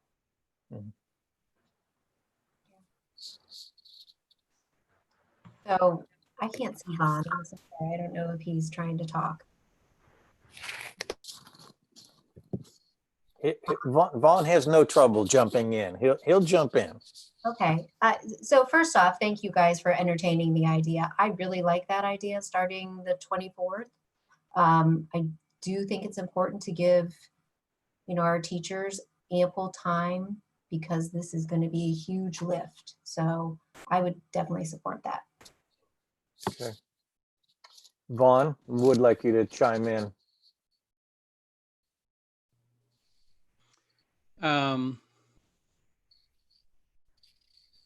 I'm thinking because I see both sides of the coin. As has already been stated, I appreciate the additional preparation time, but at the same time, I'm also challenged by the reduction in the number of instructional hours.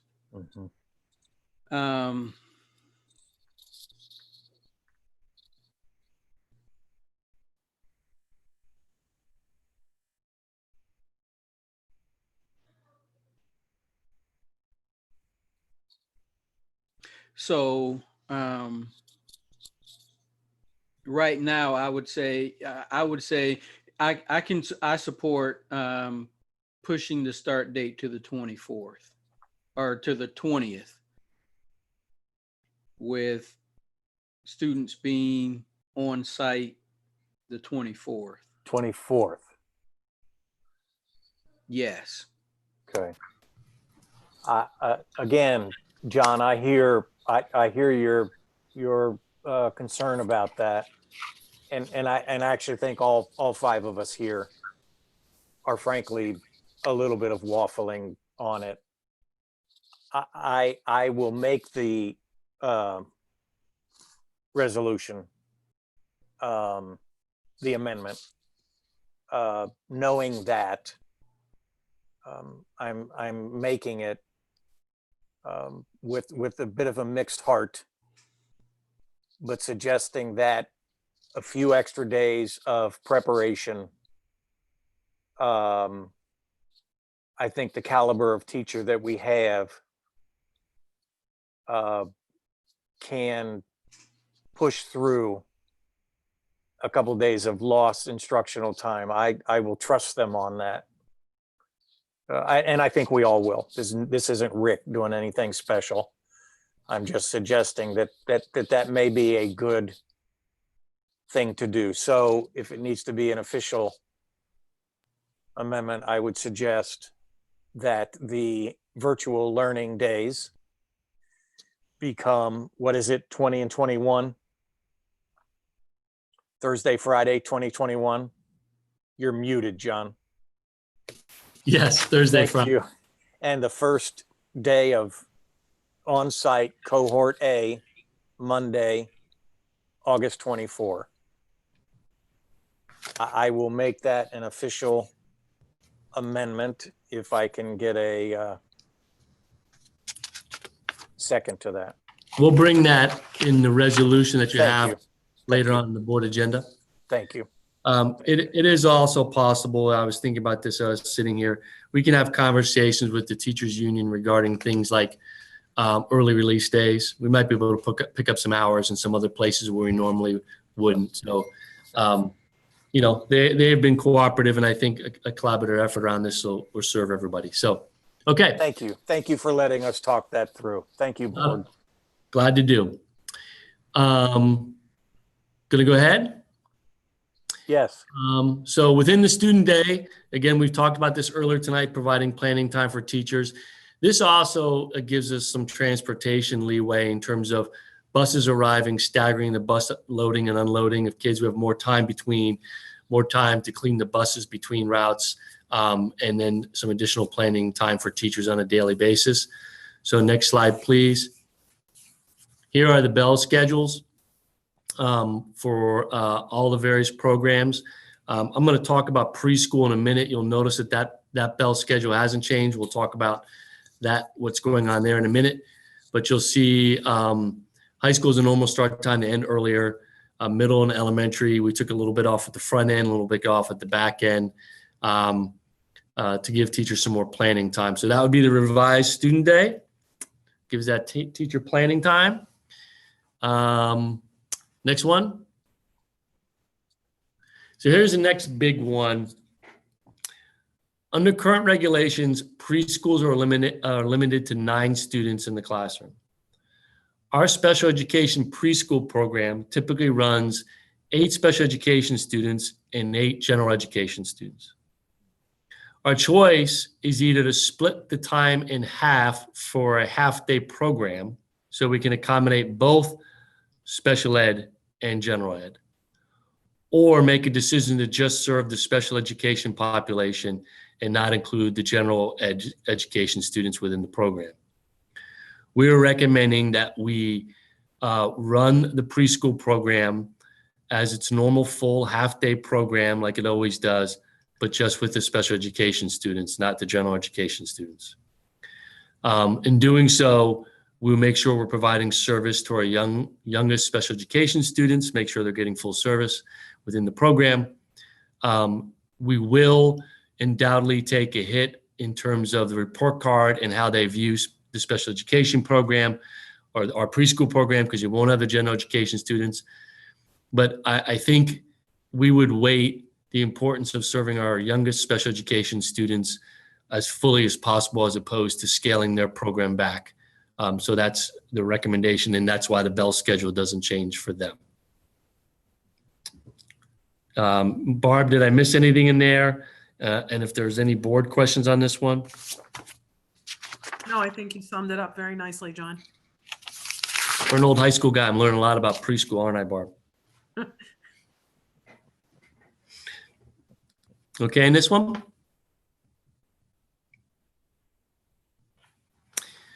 Okay, next one. Again, special education. I know, Ms. Davidson, you were asking about this. The Special Education Department is recommending that we provide full service each day to students in these specific disability categories, multiple disabilities, intellectual disabilities, emotional disturbance, low functioning autism classrooms. They will meet every day regardless of the cohort listing. This will require some additional thought to staffing and room design. These are programs in which social distancing is going to be a challenge because of the nature of the students and the needs they have. But we want to work through those. We know that not to provide full service to these students means gaps are bigger in particular. And this will get coordinated by the special education department. Other special education students will receive services through our blended model, within the blended model as opposed to this. Barb and Scott, did I miss anything on this one or questions from the board? Thank you for doing this. From the parents, from the students, from you all trying to figure out how to do this. I just know that this is a painful, hard, this has got to be done. Thank you for pushing through and doing this. It will present us new challenges, but we will partner with families and work with our staff. And, this is going to be one of those times where two-way communication between us and everybody else is going to be really critical so that we can respond and like I like to say, get better at getting better. So that's what we're going to work on. Great. If it's okay, next slide. We hit Career Center, still waiting on some information from them, but we'll work with them. I anticipate our students being able to engage in the Career Center program. I talked to the Delaware County Career Center superintendent a lot. She's been a strong advocate within this time period, explaining to ODE and legislators what the unique needs of a Career Center program are. And so I know Mary Beth Freeman is doing a great job communicating that, and as the other Career Center people are. So I'm looking forward to see what they can build. Next one. And Mr. Dorn may want to provide some clarity here. Mr. Dorn, it'd probably be better if I just let you address some of the questions having to do with transportation services. Is that okay? Certainly. So we are going to continue to provide the basic services similar to previous years. So we did not need to change any non-transport zones or anything like that, or eliminate anybody from qualifying for transportation that qualified in previous years.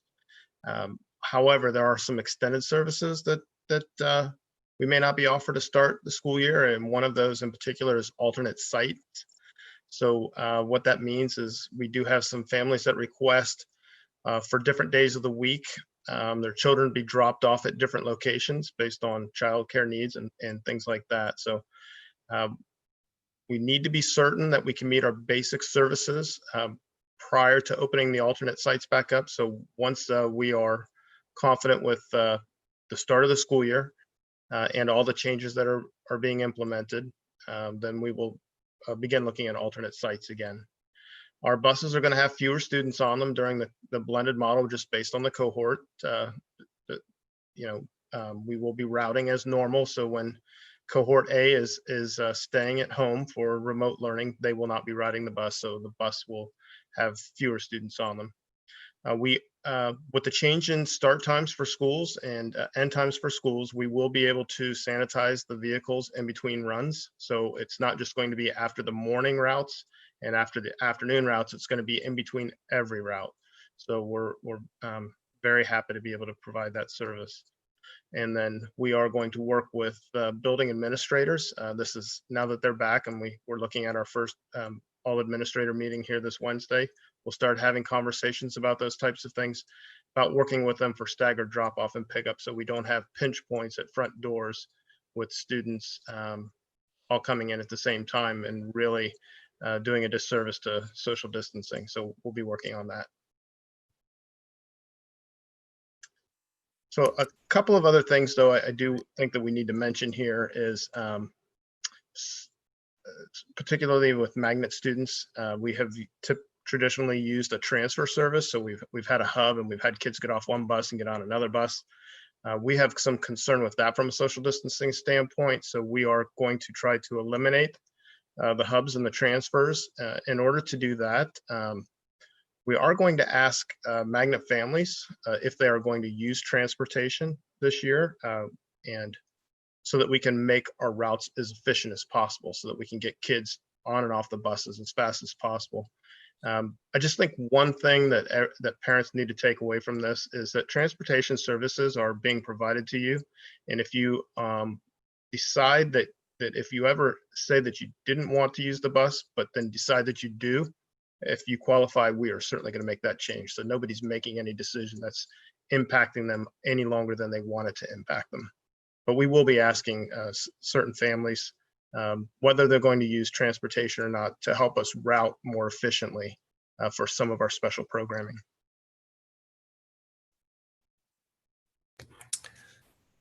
Thanks, Scott. And I'll reiterate, when we did our family survey, there was a large percentage of families that indicated they were able and willing to provide transportation to their students. We're not going to make people have specific commitments to that. We just acknowledge. I think it's important to recognize that there's a lot of talk early on about how many kids on a bus, one kid per seat on a bus, et cetera.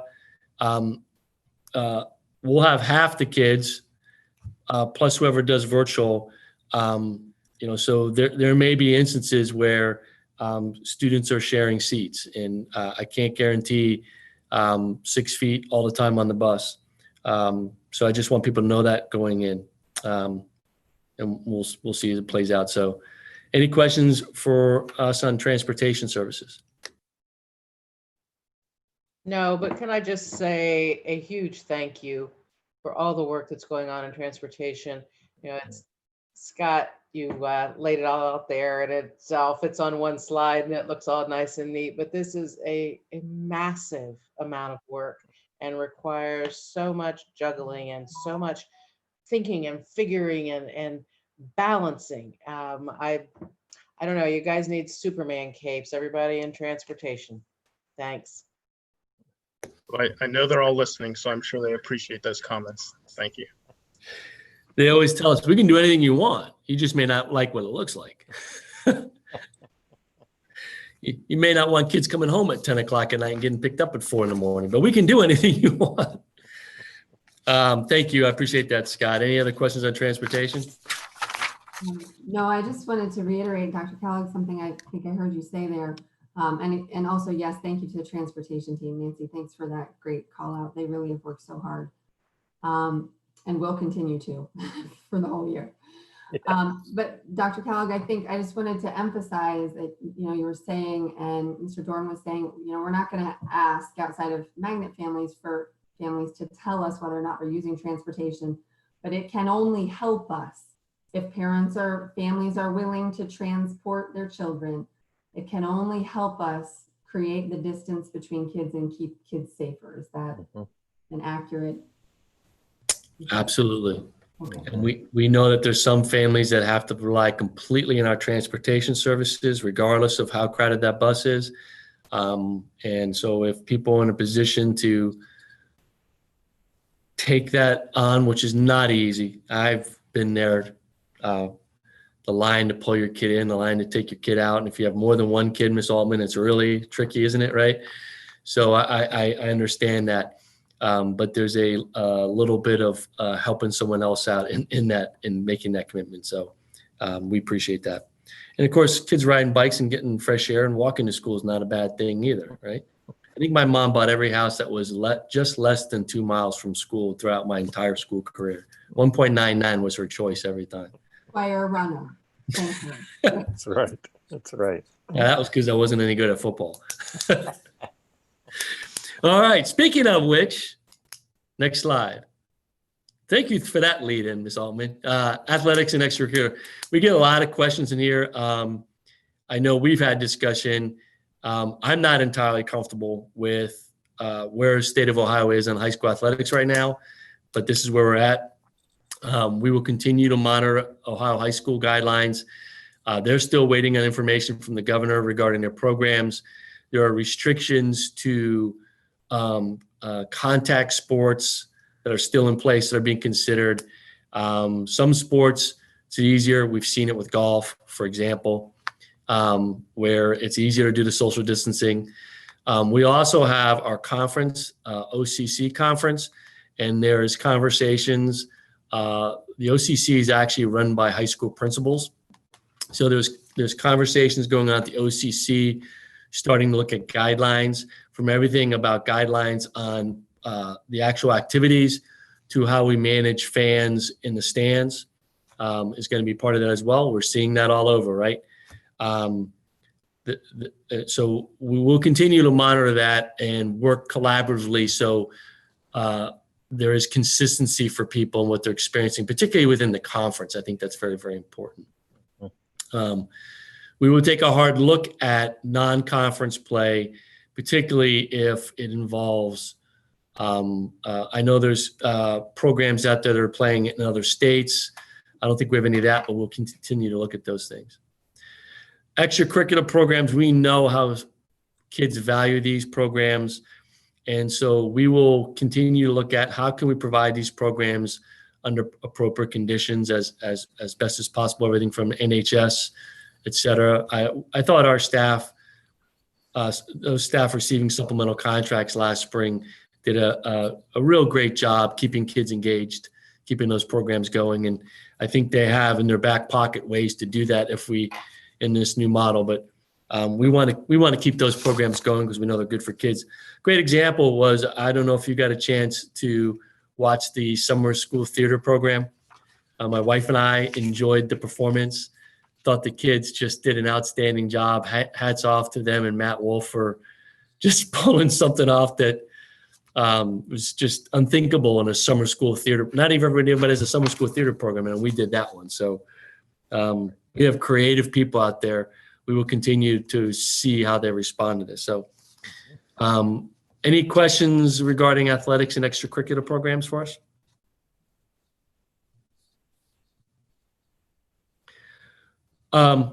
So last slide, additional information for families. Our website will continue to load with additional information. The FAQ that went out to staff and families is on our website. We kind of have a running queue going on there. The enrollment information for the virtual academy is coming out tomorrow, and there'll be information on our website. And then families should start expecting seeing, as we get closer to the start of school, specific information regarding operations from buildings, because each building is going to operate a little bit different. So we will continue our weekly communications that we've been doing and continue to build on that. So before moving towards board action, I feel, my sense is we've done a very good job of covering lots and lots of the questions that came, but I'm going to open up the floor for additional questions on anything from the board, comments for us before we move to taking action. Yes, Ms. Altman. Just a question about, I asked about coursework and whether it would change. Have we had conversations about things like you mentioned theater, choir, band, those classes where there's a concern about spreading the virus more than other classes? I've asked the academic affairs team to identify those specialty areas, media centers, theater, music, and start meeting with those teachers as soon as we can to start getting feedback from them on how we can best implement those curriculum under the current conditions as safely. So I know a lot of those teachers have engaged in those conversations and listening to national organizations. I think we can pull them in and have them help us devise something. We want to do as much as we can, as close as we can, towards keeping people safe. Thanks. Other final thoughts or questions before we take this action? Reverend Bell, do I see your hand up? Yes, sir. Thank you, Mr. President. Can we address or touch on one question that we get quite a bit as well?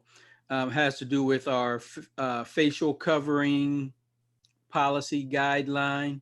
And one of the questions that continues to come up is, okay, so who's going to enforce that? Have we determined that yet through our policy or guideline on facial coverings?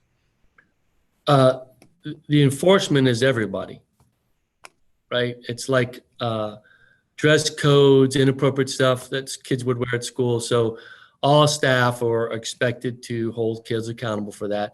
Again, I go back to this is a learning time, I don't want to use that as an entry point into discipline issues. I understand those things happen, but we're going to continue to work to inform. What I would say is this to our parents that are listening as we move forward. We need to partner on all of this. The mask issue, the social distancing, what we're seeing across the country is failure for people to guide their actions around the recommendations that are coming to us from health experts and scientists, choosing not to do those things, and contributing to the infection rate. And people can argue that as they want to, but that's what's happening. And so we need our families to sit down with our kids and talk to them about what's expected at school and their expectation of being supportive of those pieces. If someone wants to make that a point of opposition to our policy, then I would encourage that to be through adult interaction from the family with adults from the building, not through children. We have plenty of time to work those things out. I know there are going to be cases out there of individuals who bring us verified information from the doctor indicating it's a problem for them. A face mask may be a problem. A face shield might be the best option then. And we can have those conversations and try and work collaboratively to keep everybody safe. So I implore people, if there's parts in here that make you uncomfortable or that you don't agree with, let's have adult-to-adult conversation about it and work through it. But the expectation and the policy is if a student is struggling to comply with these expectations, we will isolate them from the rest of the population and begin working with the family on how we're going to move forward. That's my position on it at this time. Does that help? Yes, sir. Thank you. Yeah, that helps, and I would say well said. Thank you. Any other thoughts from the board before we make this a vote? Ms. Marshall is anxiously waiting for us to vote. Actually, can I add, I do think we need an amendment because what's on the agenda is the summary for the responsible restart plan. And it does say the August 19th start date in it. And the resolution for the calendar change, it's a first reading. So you're not actually going to vote on that tonight. So, Okay. So I would suggest a resolution to amend the start days in the responsible restart plan from August the 19th to the 24th based on the. Yeah. So I would make that resolution that I did last time, that the virtual learning be, what was it, 2021, and the first start date in class is 24. Did you want to talk to that, John? Did you? We would. So I think the resolution is to make Thursday, August 20th and Friday, August 21st remote learning days under our total remote learning plan. Right. And the first day for the blended learning model will begin Monday, August 24th. Yes. Thank you. That is the resolution. Is there a second to that? I'll second it, but that's actually an amendment, not a resolution. So it's amendment to- Thank you, Nancy. I'm just following the treasurer's guidance here. You know, you can throw us both under the bus if you want, Nancy. I think I said amendment. You did? Oh, okay. So you're going to throw me under the bus. I'm good with that. I'm good. Can you help me out, Belle? Okay, so that's my amendment. And is there a second? I second your amendment. And thank you. Any discussion? Thank you very much. Ms. Marshall, please call the roll on that amendment. Mr. Velardo, Yes. Dr. Nestor Baker, Yes. Mrs. Altman, Yes. Mrs. Davidson, Yes. Mr. Bell. Yes. Thank you very much. Now, we have had a motion and a second on the resolution. Is there any more discussion? Is there anything else anybody wants to say regarding this resolution? Thank you very much. Ms. Marshall, would you please call the roll? Mrs. Altman, Yes. Mr. Bell, Yes. Mrs. Davidson, Yes. Dr. Nestor Baker, Yes. Mr. Velardo. Yes. Thank you very much, Dr. Kellogg. Thank you very much for so many behind the scenes. We asked a lot of questions. There are questions all over. The community is being supportive. The staff is being supportive. I just want to say thank you to, I cannot count how many meetings I have attended. And I know that if you double it and triple it, that's the meeting number that you all have attended. And I am going to call out one particular person into addition to Dr. Kellogg and all of those folks. I am going to call out and thank Deputy Superintendent Mark Hershiser, who from the very beginning just really started helping us to lay out some groundwork here. So thank you, Mark. I know he will not show his face on this call, but I know all of us are very grateful for everybody. I just wanted to at least mention Mark, who doesn't get mentioned very, very often. So thank you. Nancy is applauding you, Mark. Yes. I feel like Zoom should have a feature where confetti comes out, like, you know, in some of those text messages, so we could have confetti. I like that idea. I like that idea. Okay, so I think, oh, look, Jen Altman has is that a clapping hand? Clap. You can clap. Yeah. See, I just don't know all these things that you people All know. that time on Zoom.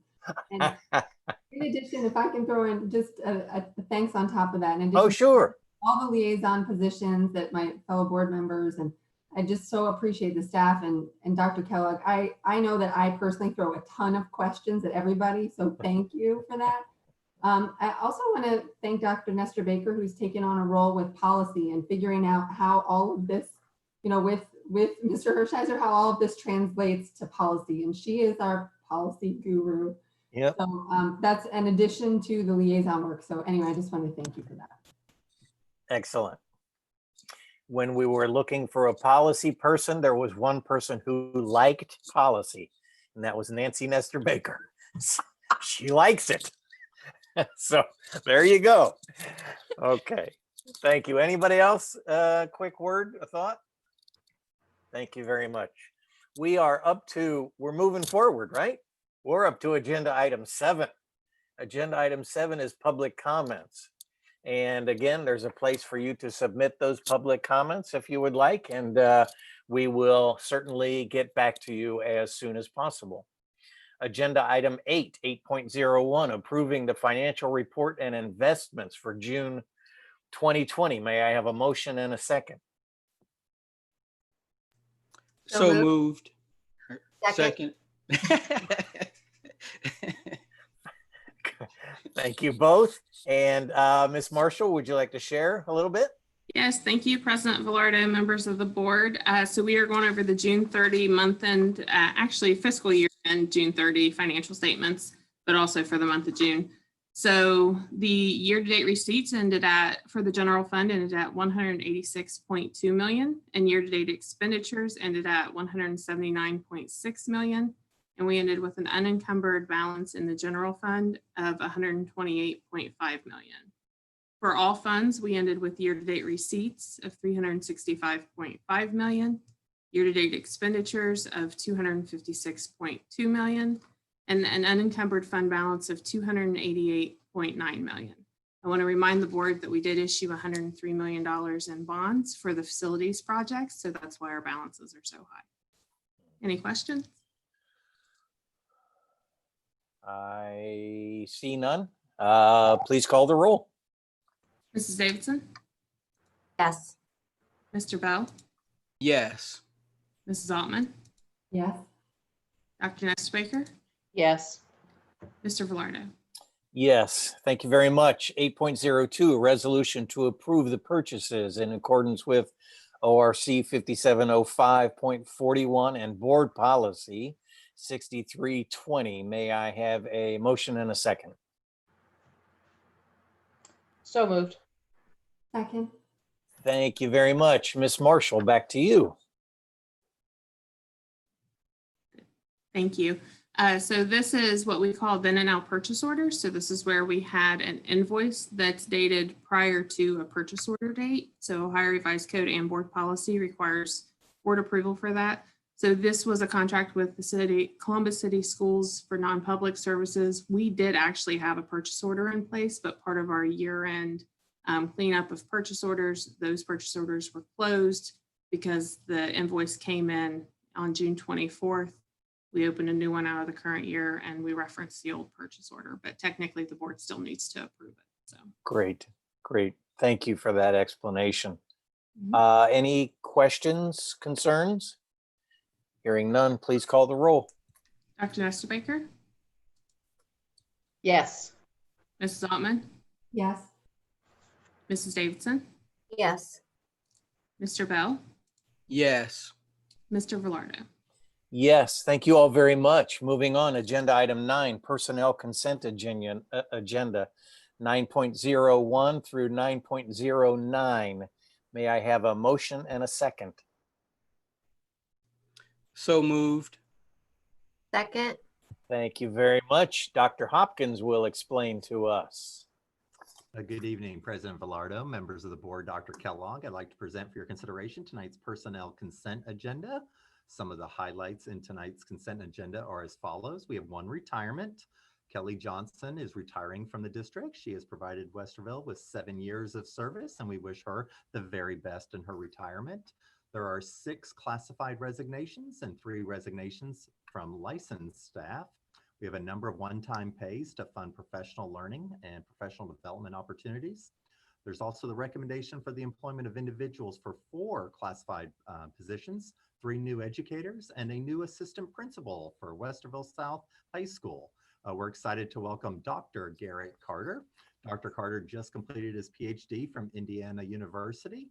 And Mr. Velardo, I know you'll appreciate this. He received his undergraduate and master's degree from the University of Cincinnati. Go Bearcats. There you go. He brings a wealth of classroom teaching experience as well as leadership skills to the district and his new Wildcat family. So we're excited to be welcoming him very, very soon. Happy to answer any questions you may have. Clearly a man who is well-educated, well-prepared, and ready to take over that position you see. So anyway, I'm sorry. It's clearly getting late. And normally we would have him stand up and introduce himself, and I'm sorry we can't do that, but thank you. Any questions or comments regarding personnel consent agenda? Hearing none. Thank you, Paul. Please call the roll. Mr. Bell, Yes. Mrs. Davidson, Yes. Mrs. Altman, Yes. Dr. Nestabaker, Yes. Mr. Velardo. Yes, thank you very much. Moving on, agenda item 10, new business 10.01, first reading policy 8420.01, pandemics and epidemics. I would prefer not to bring this forward, but I suppose that we do need to bring this forward. It's a first reading. So Nancy, I think you're going to share, correct? Yes. Yes, I am. I think Mark Hershiser just felt like throwing me under the bus for this policy. So I will take it. This is a policy that is focused primarily on the health of students and staff. And what it does is it lays out the parameters for how we figure out the plans that go forward in the district when there's a pandemic or an epidemic that's causing schools to be closed. So as we look at this situation that we're in now, and you think about all the work that has been done around transportation and communications and all the logistics in the buildings and all the curriculum and how we're operating with staff and how all of that functions at different times during pandemics and epidemics, this policy provides those parameters. Now, what the policy does not do is say what each of those parameters will mean for time immemorial.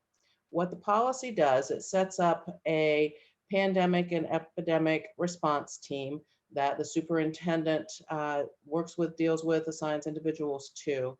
They come up with the administrative guidelines that govern all of the components within the plan. So for instance, tonight we've talked about mask guidelines.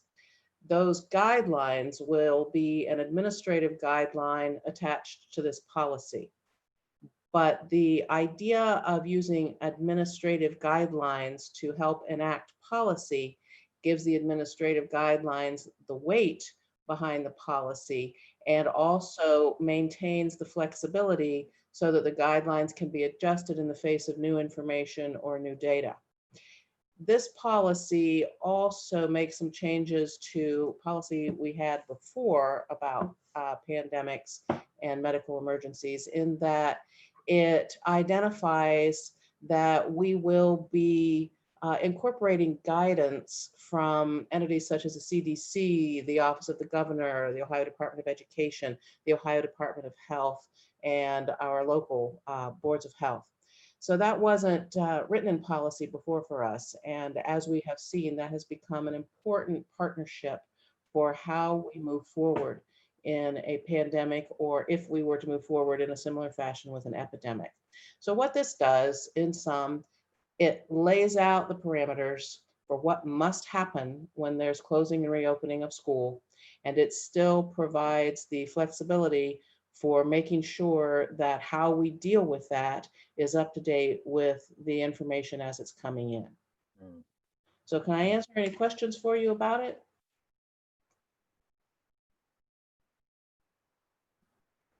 Looks like you summed it well. And it's a policy, and everybody loves policy. Yeah. That's why you do this. Right? We appreciate the summary. Thank you, Nancy, very much for that.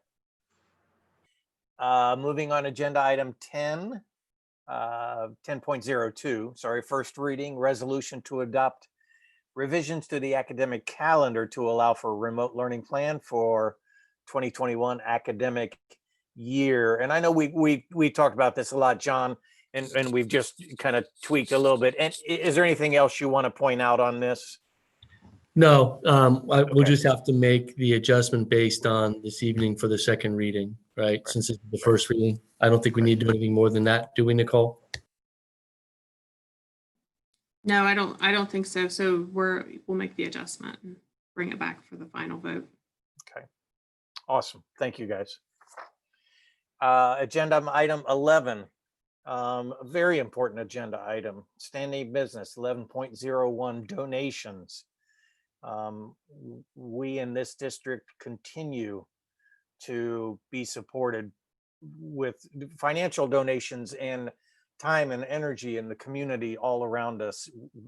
There are some things we cannot do that because of your donations we are able to do. So anytime we do this, I know I never speak on behalf of the board, but I will speak on behalf of the board for this.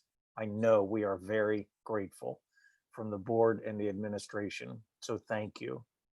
May I have a motion and a second to receive these?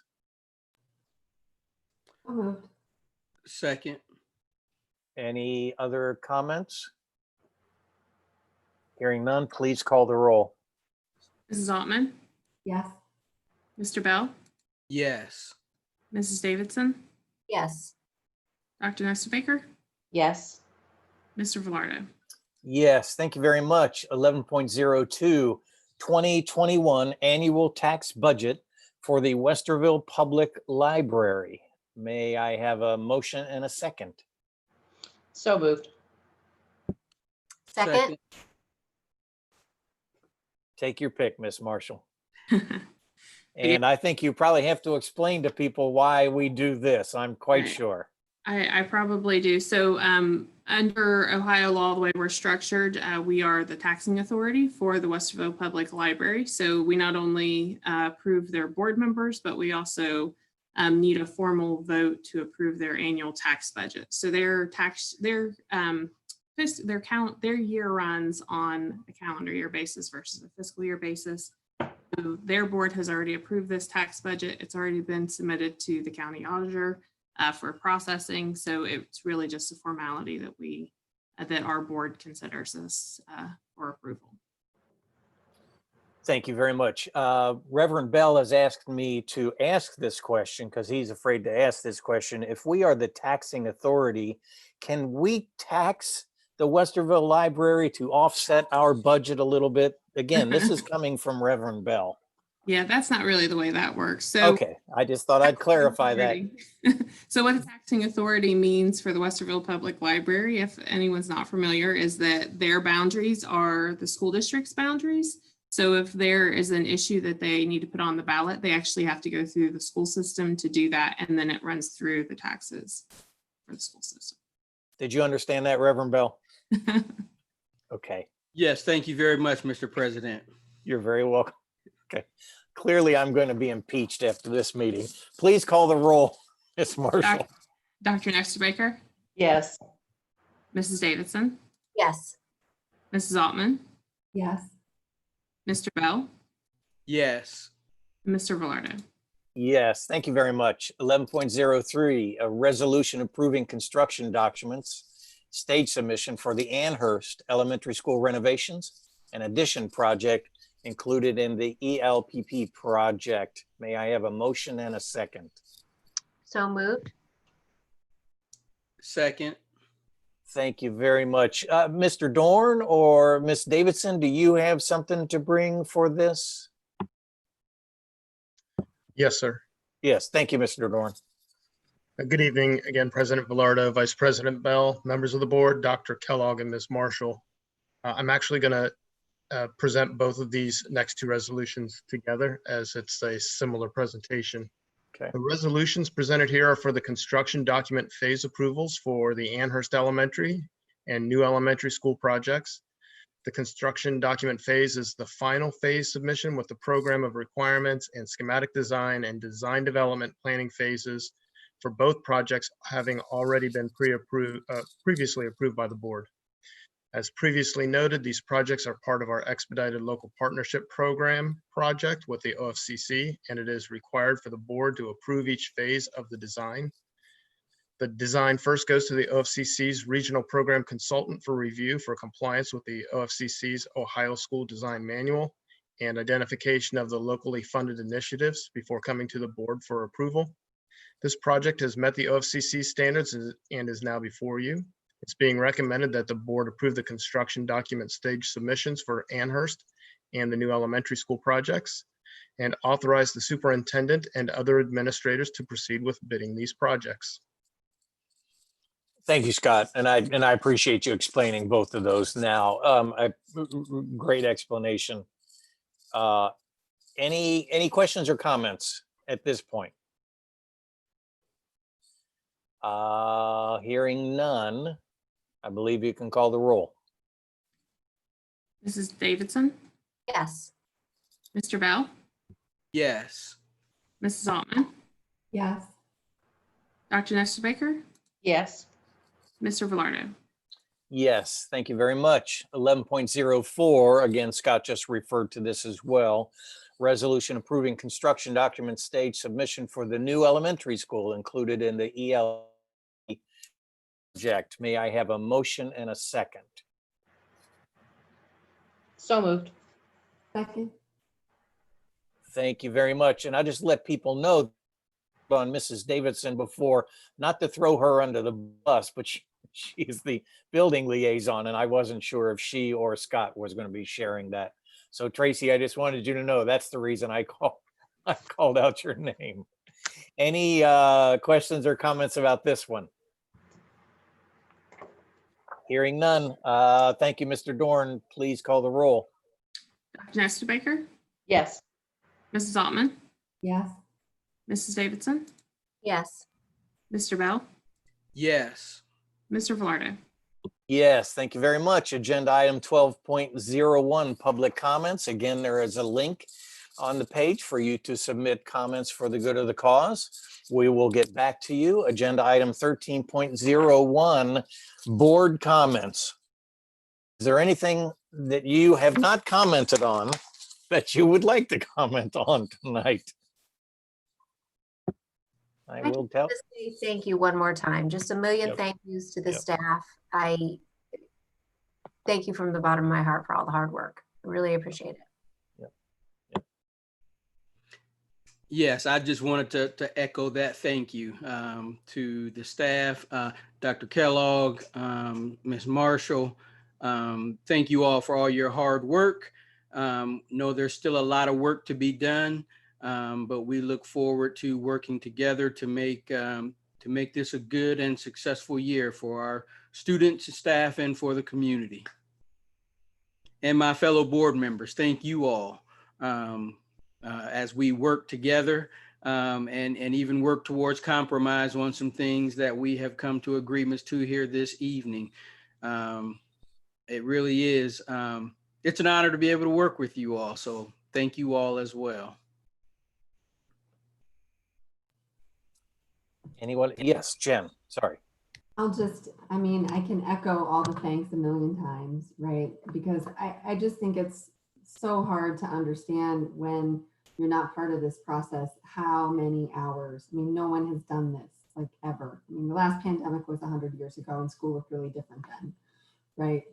So thank you to everybody. And that includes people who texted us, called us, spent time on the phone with us, emailed, submitted comments, because it really is all of that sort of push and pull where we know that it's not, whatever plan we were going to put together wasn't going to be the perfect plan for any one person, but we're trying to sort of hit the middle and make it work for as many people as possible. So thanks to all those people too. Mm-hmm. I'm going to say what everyone else has said. A huge thank you to everyone, everyone who's been involved with this. I particularly want to thank the administrative team. I said to somebody that I've always thought we had really good people in our roles in the administration, but seeing the incredible amount and the incredible depth of work that has been going on here in the face of this pandemic and in the face of all it means for education has shown me just how truly remarkable the people are who've chosen to work in Westerville City Schools. And I hope that even those who are not pleased with some of the decisions that are made will look beyond that to the amazing people who had to juggle so many options and so many logistics to try to come up with a plan that could meet as many of the needs as it's possible for us to meet. So I am grateful for all of our team members, whether it's administration or at whatever level of the school district. And I am grateful also for the community that makes up this school district. I've been, as we all have, watching the emails, watching the posts on social media, seeing what people are thinking, seeing what people are saying. And I've been struck by the number of people I've seen stepping up and saying, I can help you with childcare. I can help you with this problem. I can help you with that problem, as our community works together to wrestle with what is a very unusual and very difficult situation. So full of gratitude, which is a good thing to be full of, because we have a whole lot of work ahead of us yet to pull off this school year, and we need all the fuel we can get. So thanks to everybody, and I'm looking forward to the next phase. Yeah, John, did you want to offer a, yeah, I was just gonna, well, thank you for all the thanks and thank you to the community and we will continue working hard to make our staff and students feel safe. I just thought you might be interested in knowing in case there's any wonder if people are paying attention. According to Greg V. Prance, at one point we were over 800 viewers. So, you know, I would say those that were viewing tonight that often use social media as a means for communication, appreciate that. Please help us make sure accurate information is being relayed. If you're unsure of, check our website. We do appreciate community-based communication on this, but let's get it out there correctly to people and continue to press forward to get school right for kids. Thanks. yeah, and there's no way I can sum up all of that. I think it was Miss Altman that said something about we really even appreciate all the hundreds, and it has been hundreds of emails and texts and phone calls and I have had a bunch that some of the other board members haven't had, and some of the board members had. I know we've all gotten some individually as well. And so thank you for working on that. And to people like Miss Marshall, who her whole team is just trying to keep this financial engine going, and how they continue to do that. And I know, Dr. Kellogg, that some of this has been agonizingly hard. And when you think you got it nailed down like a piece of Jello against the wall, it slides off, and you think, okay, there's something else I got to do there. But I got to tell you that 99% of all the communication I have received has been respectful and said, you know, we think you ought to think about this, think about this. You know, really 1% has been sarcastic and snarky, and you know, that's human beings. But I got to tell you, 99% have been very respectful, even in disagreement. And I'm so thankful for that. And you've seen tonight that it is a balancing act between some competing claims, both of whom might be good. And we're trying to find the gooder in the middle of the good, not the perfect. And I will say one thing we haven't said tonight, that all of us will absolutely raise our right hand and say yes to. We are watching this pandemic. We are watching and in close contact with the health departments and the science behind it. That's the place we will err, is on taking care of and doing the best we can, health, safety, and well-being, because well-being is education, but it's also emotional support. It's encouragement. And sometimes that's in a class, face to face with a teacher that can say, you can do this. And we have a ton of teachers that are willing to do that. And so thank you to all of them who listened. And thank you even to those, as I think Nancy just said, who disagree. But I know in the end will put their best effort forward. And as others have said, there's miles to go before we sleep. There's hard work to be done still. Speaking of sleep, I know we are past Dr. Kellogg's bedtime, so let me bring this. Thank you all for letting me share. Moving on to agenda item 14.01. The board will meet Monday, August 10. That's much closer than it was when we began this meeting. August 10 at 6 p.m. and regular meeting, location to be determined. And one final word from any of the board members. Good, nobody said anything. Agenda item 15.01. I would like a motion and a second to adjourn. So moved. Second. Very good. Miss Marshall, would you please call the roll, and then all board members and everybody freeze in place. Mr. Bell, Yes. Mrs. Davidson, Yes. Mrs. Altman, Yes. Dr. Nestabaker, Yes. Mr. Velardo. Yes, we are adjourned. 10:20. I'm saying it for the recording to Thank you very- emphasize. Thank you Board for members, pointing. thank you. Leadership team members, thank you. Please hold while we confirm that the YouTube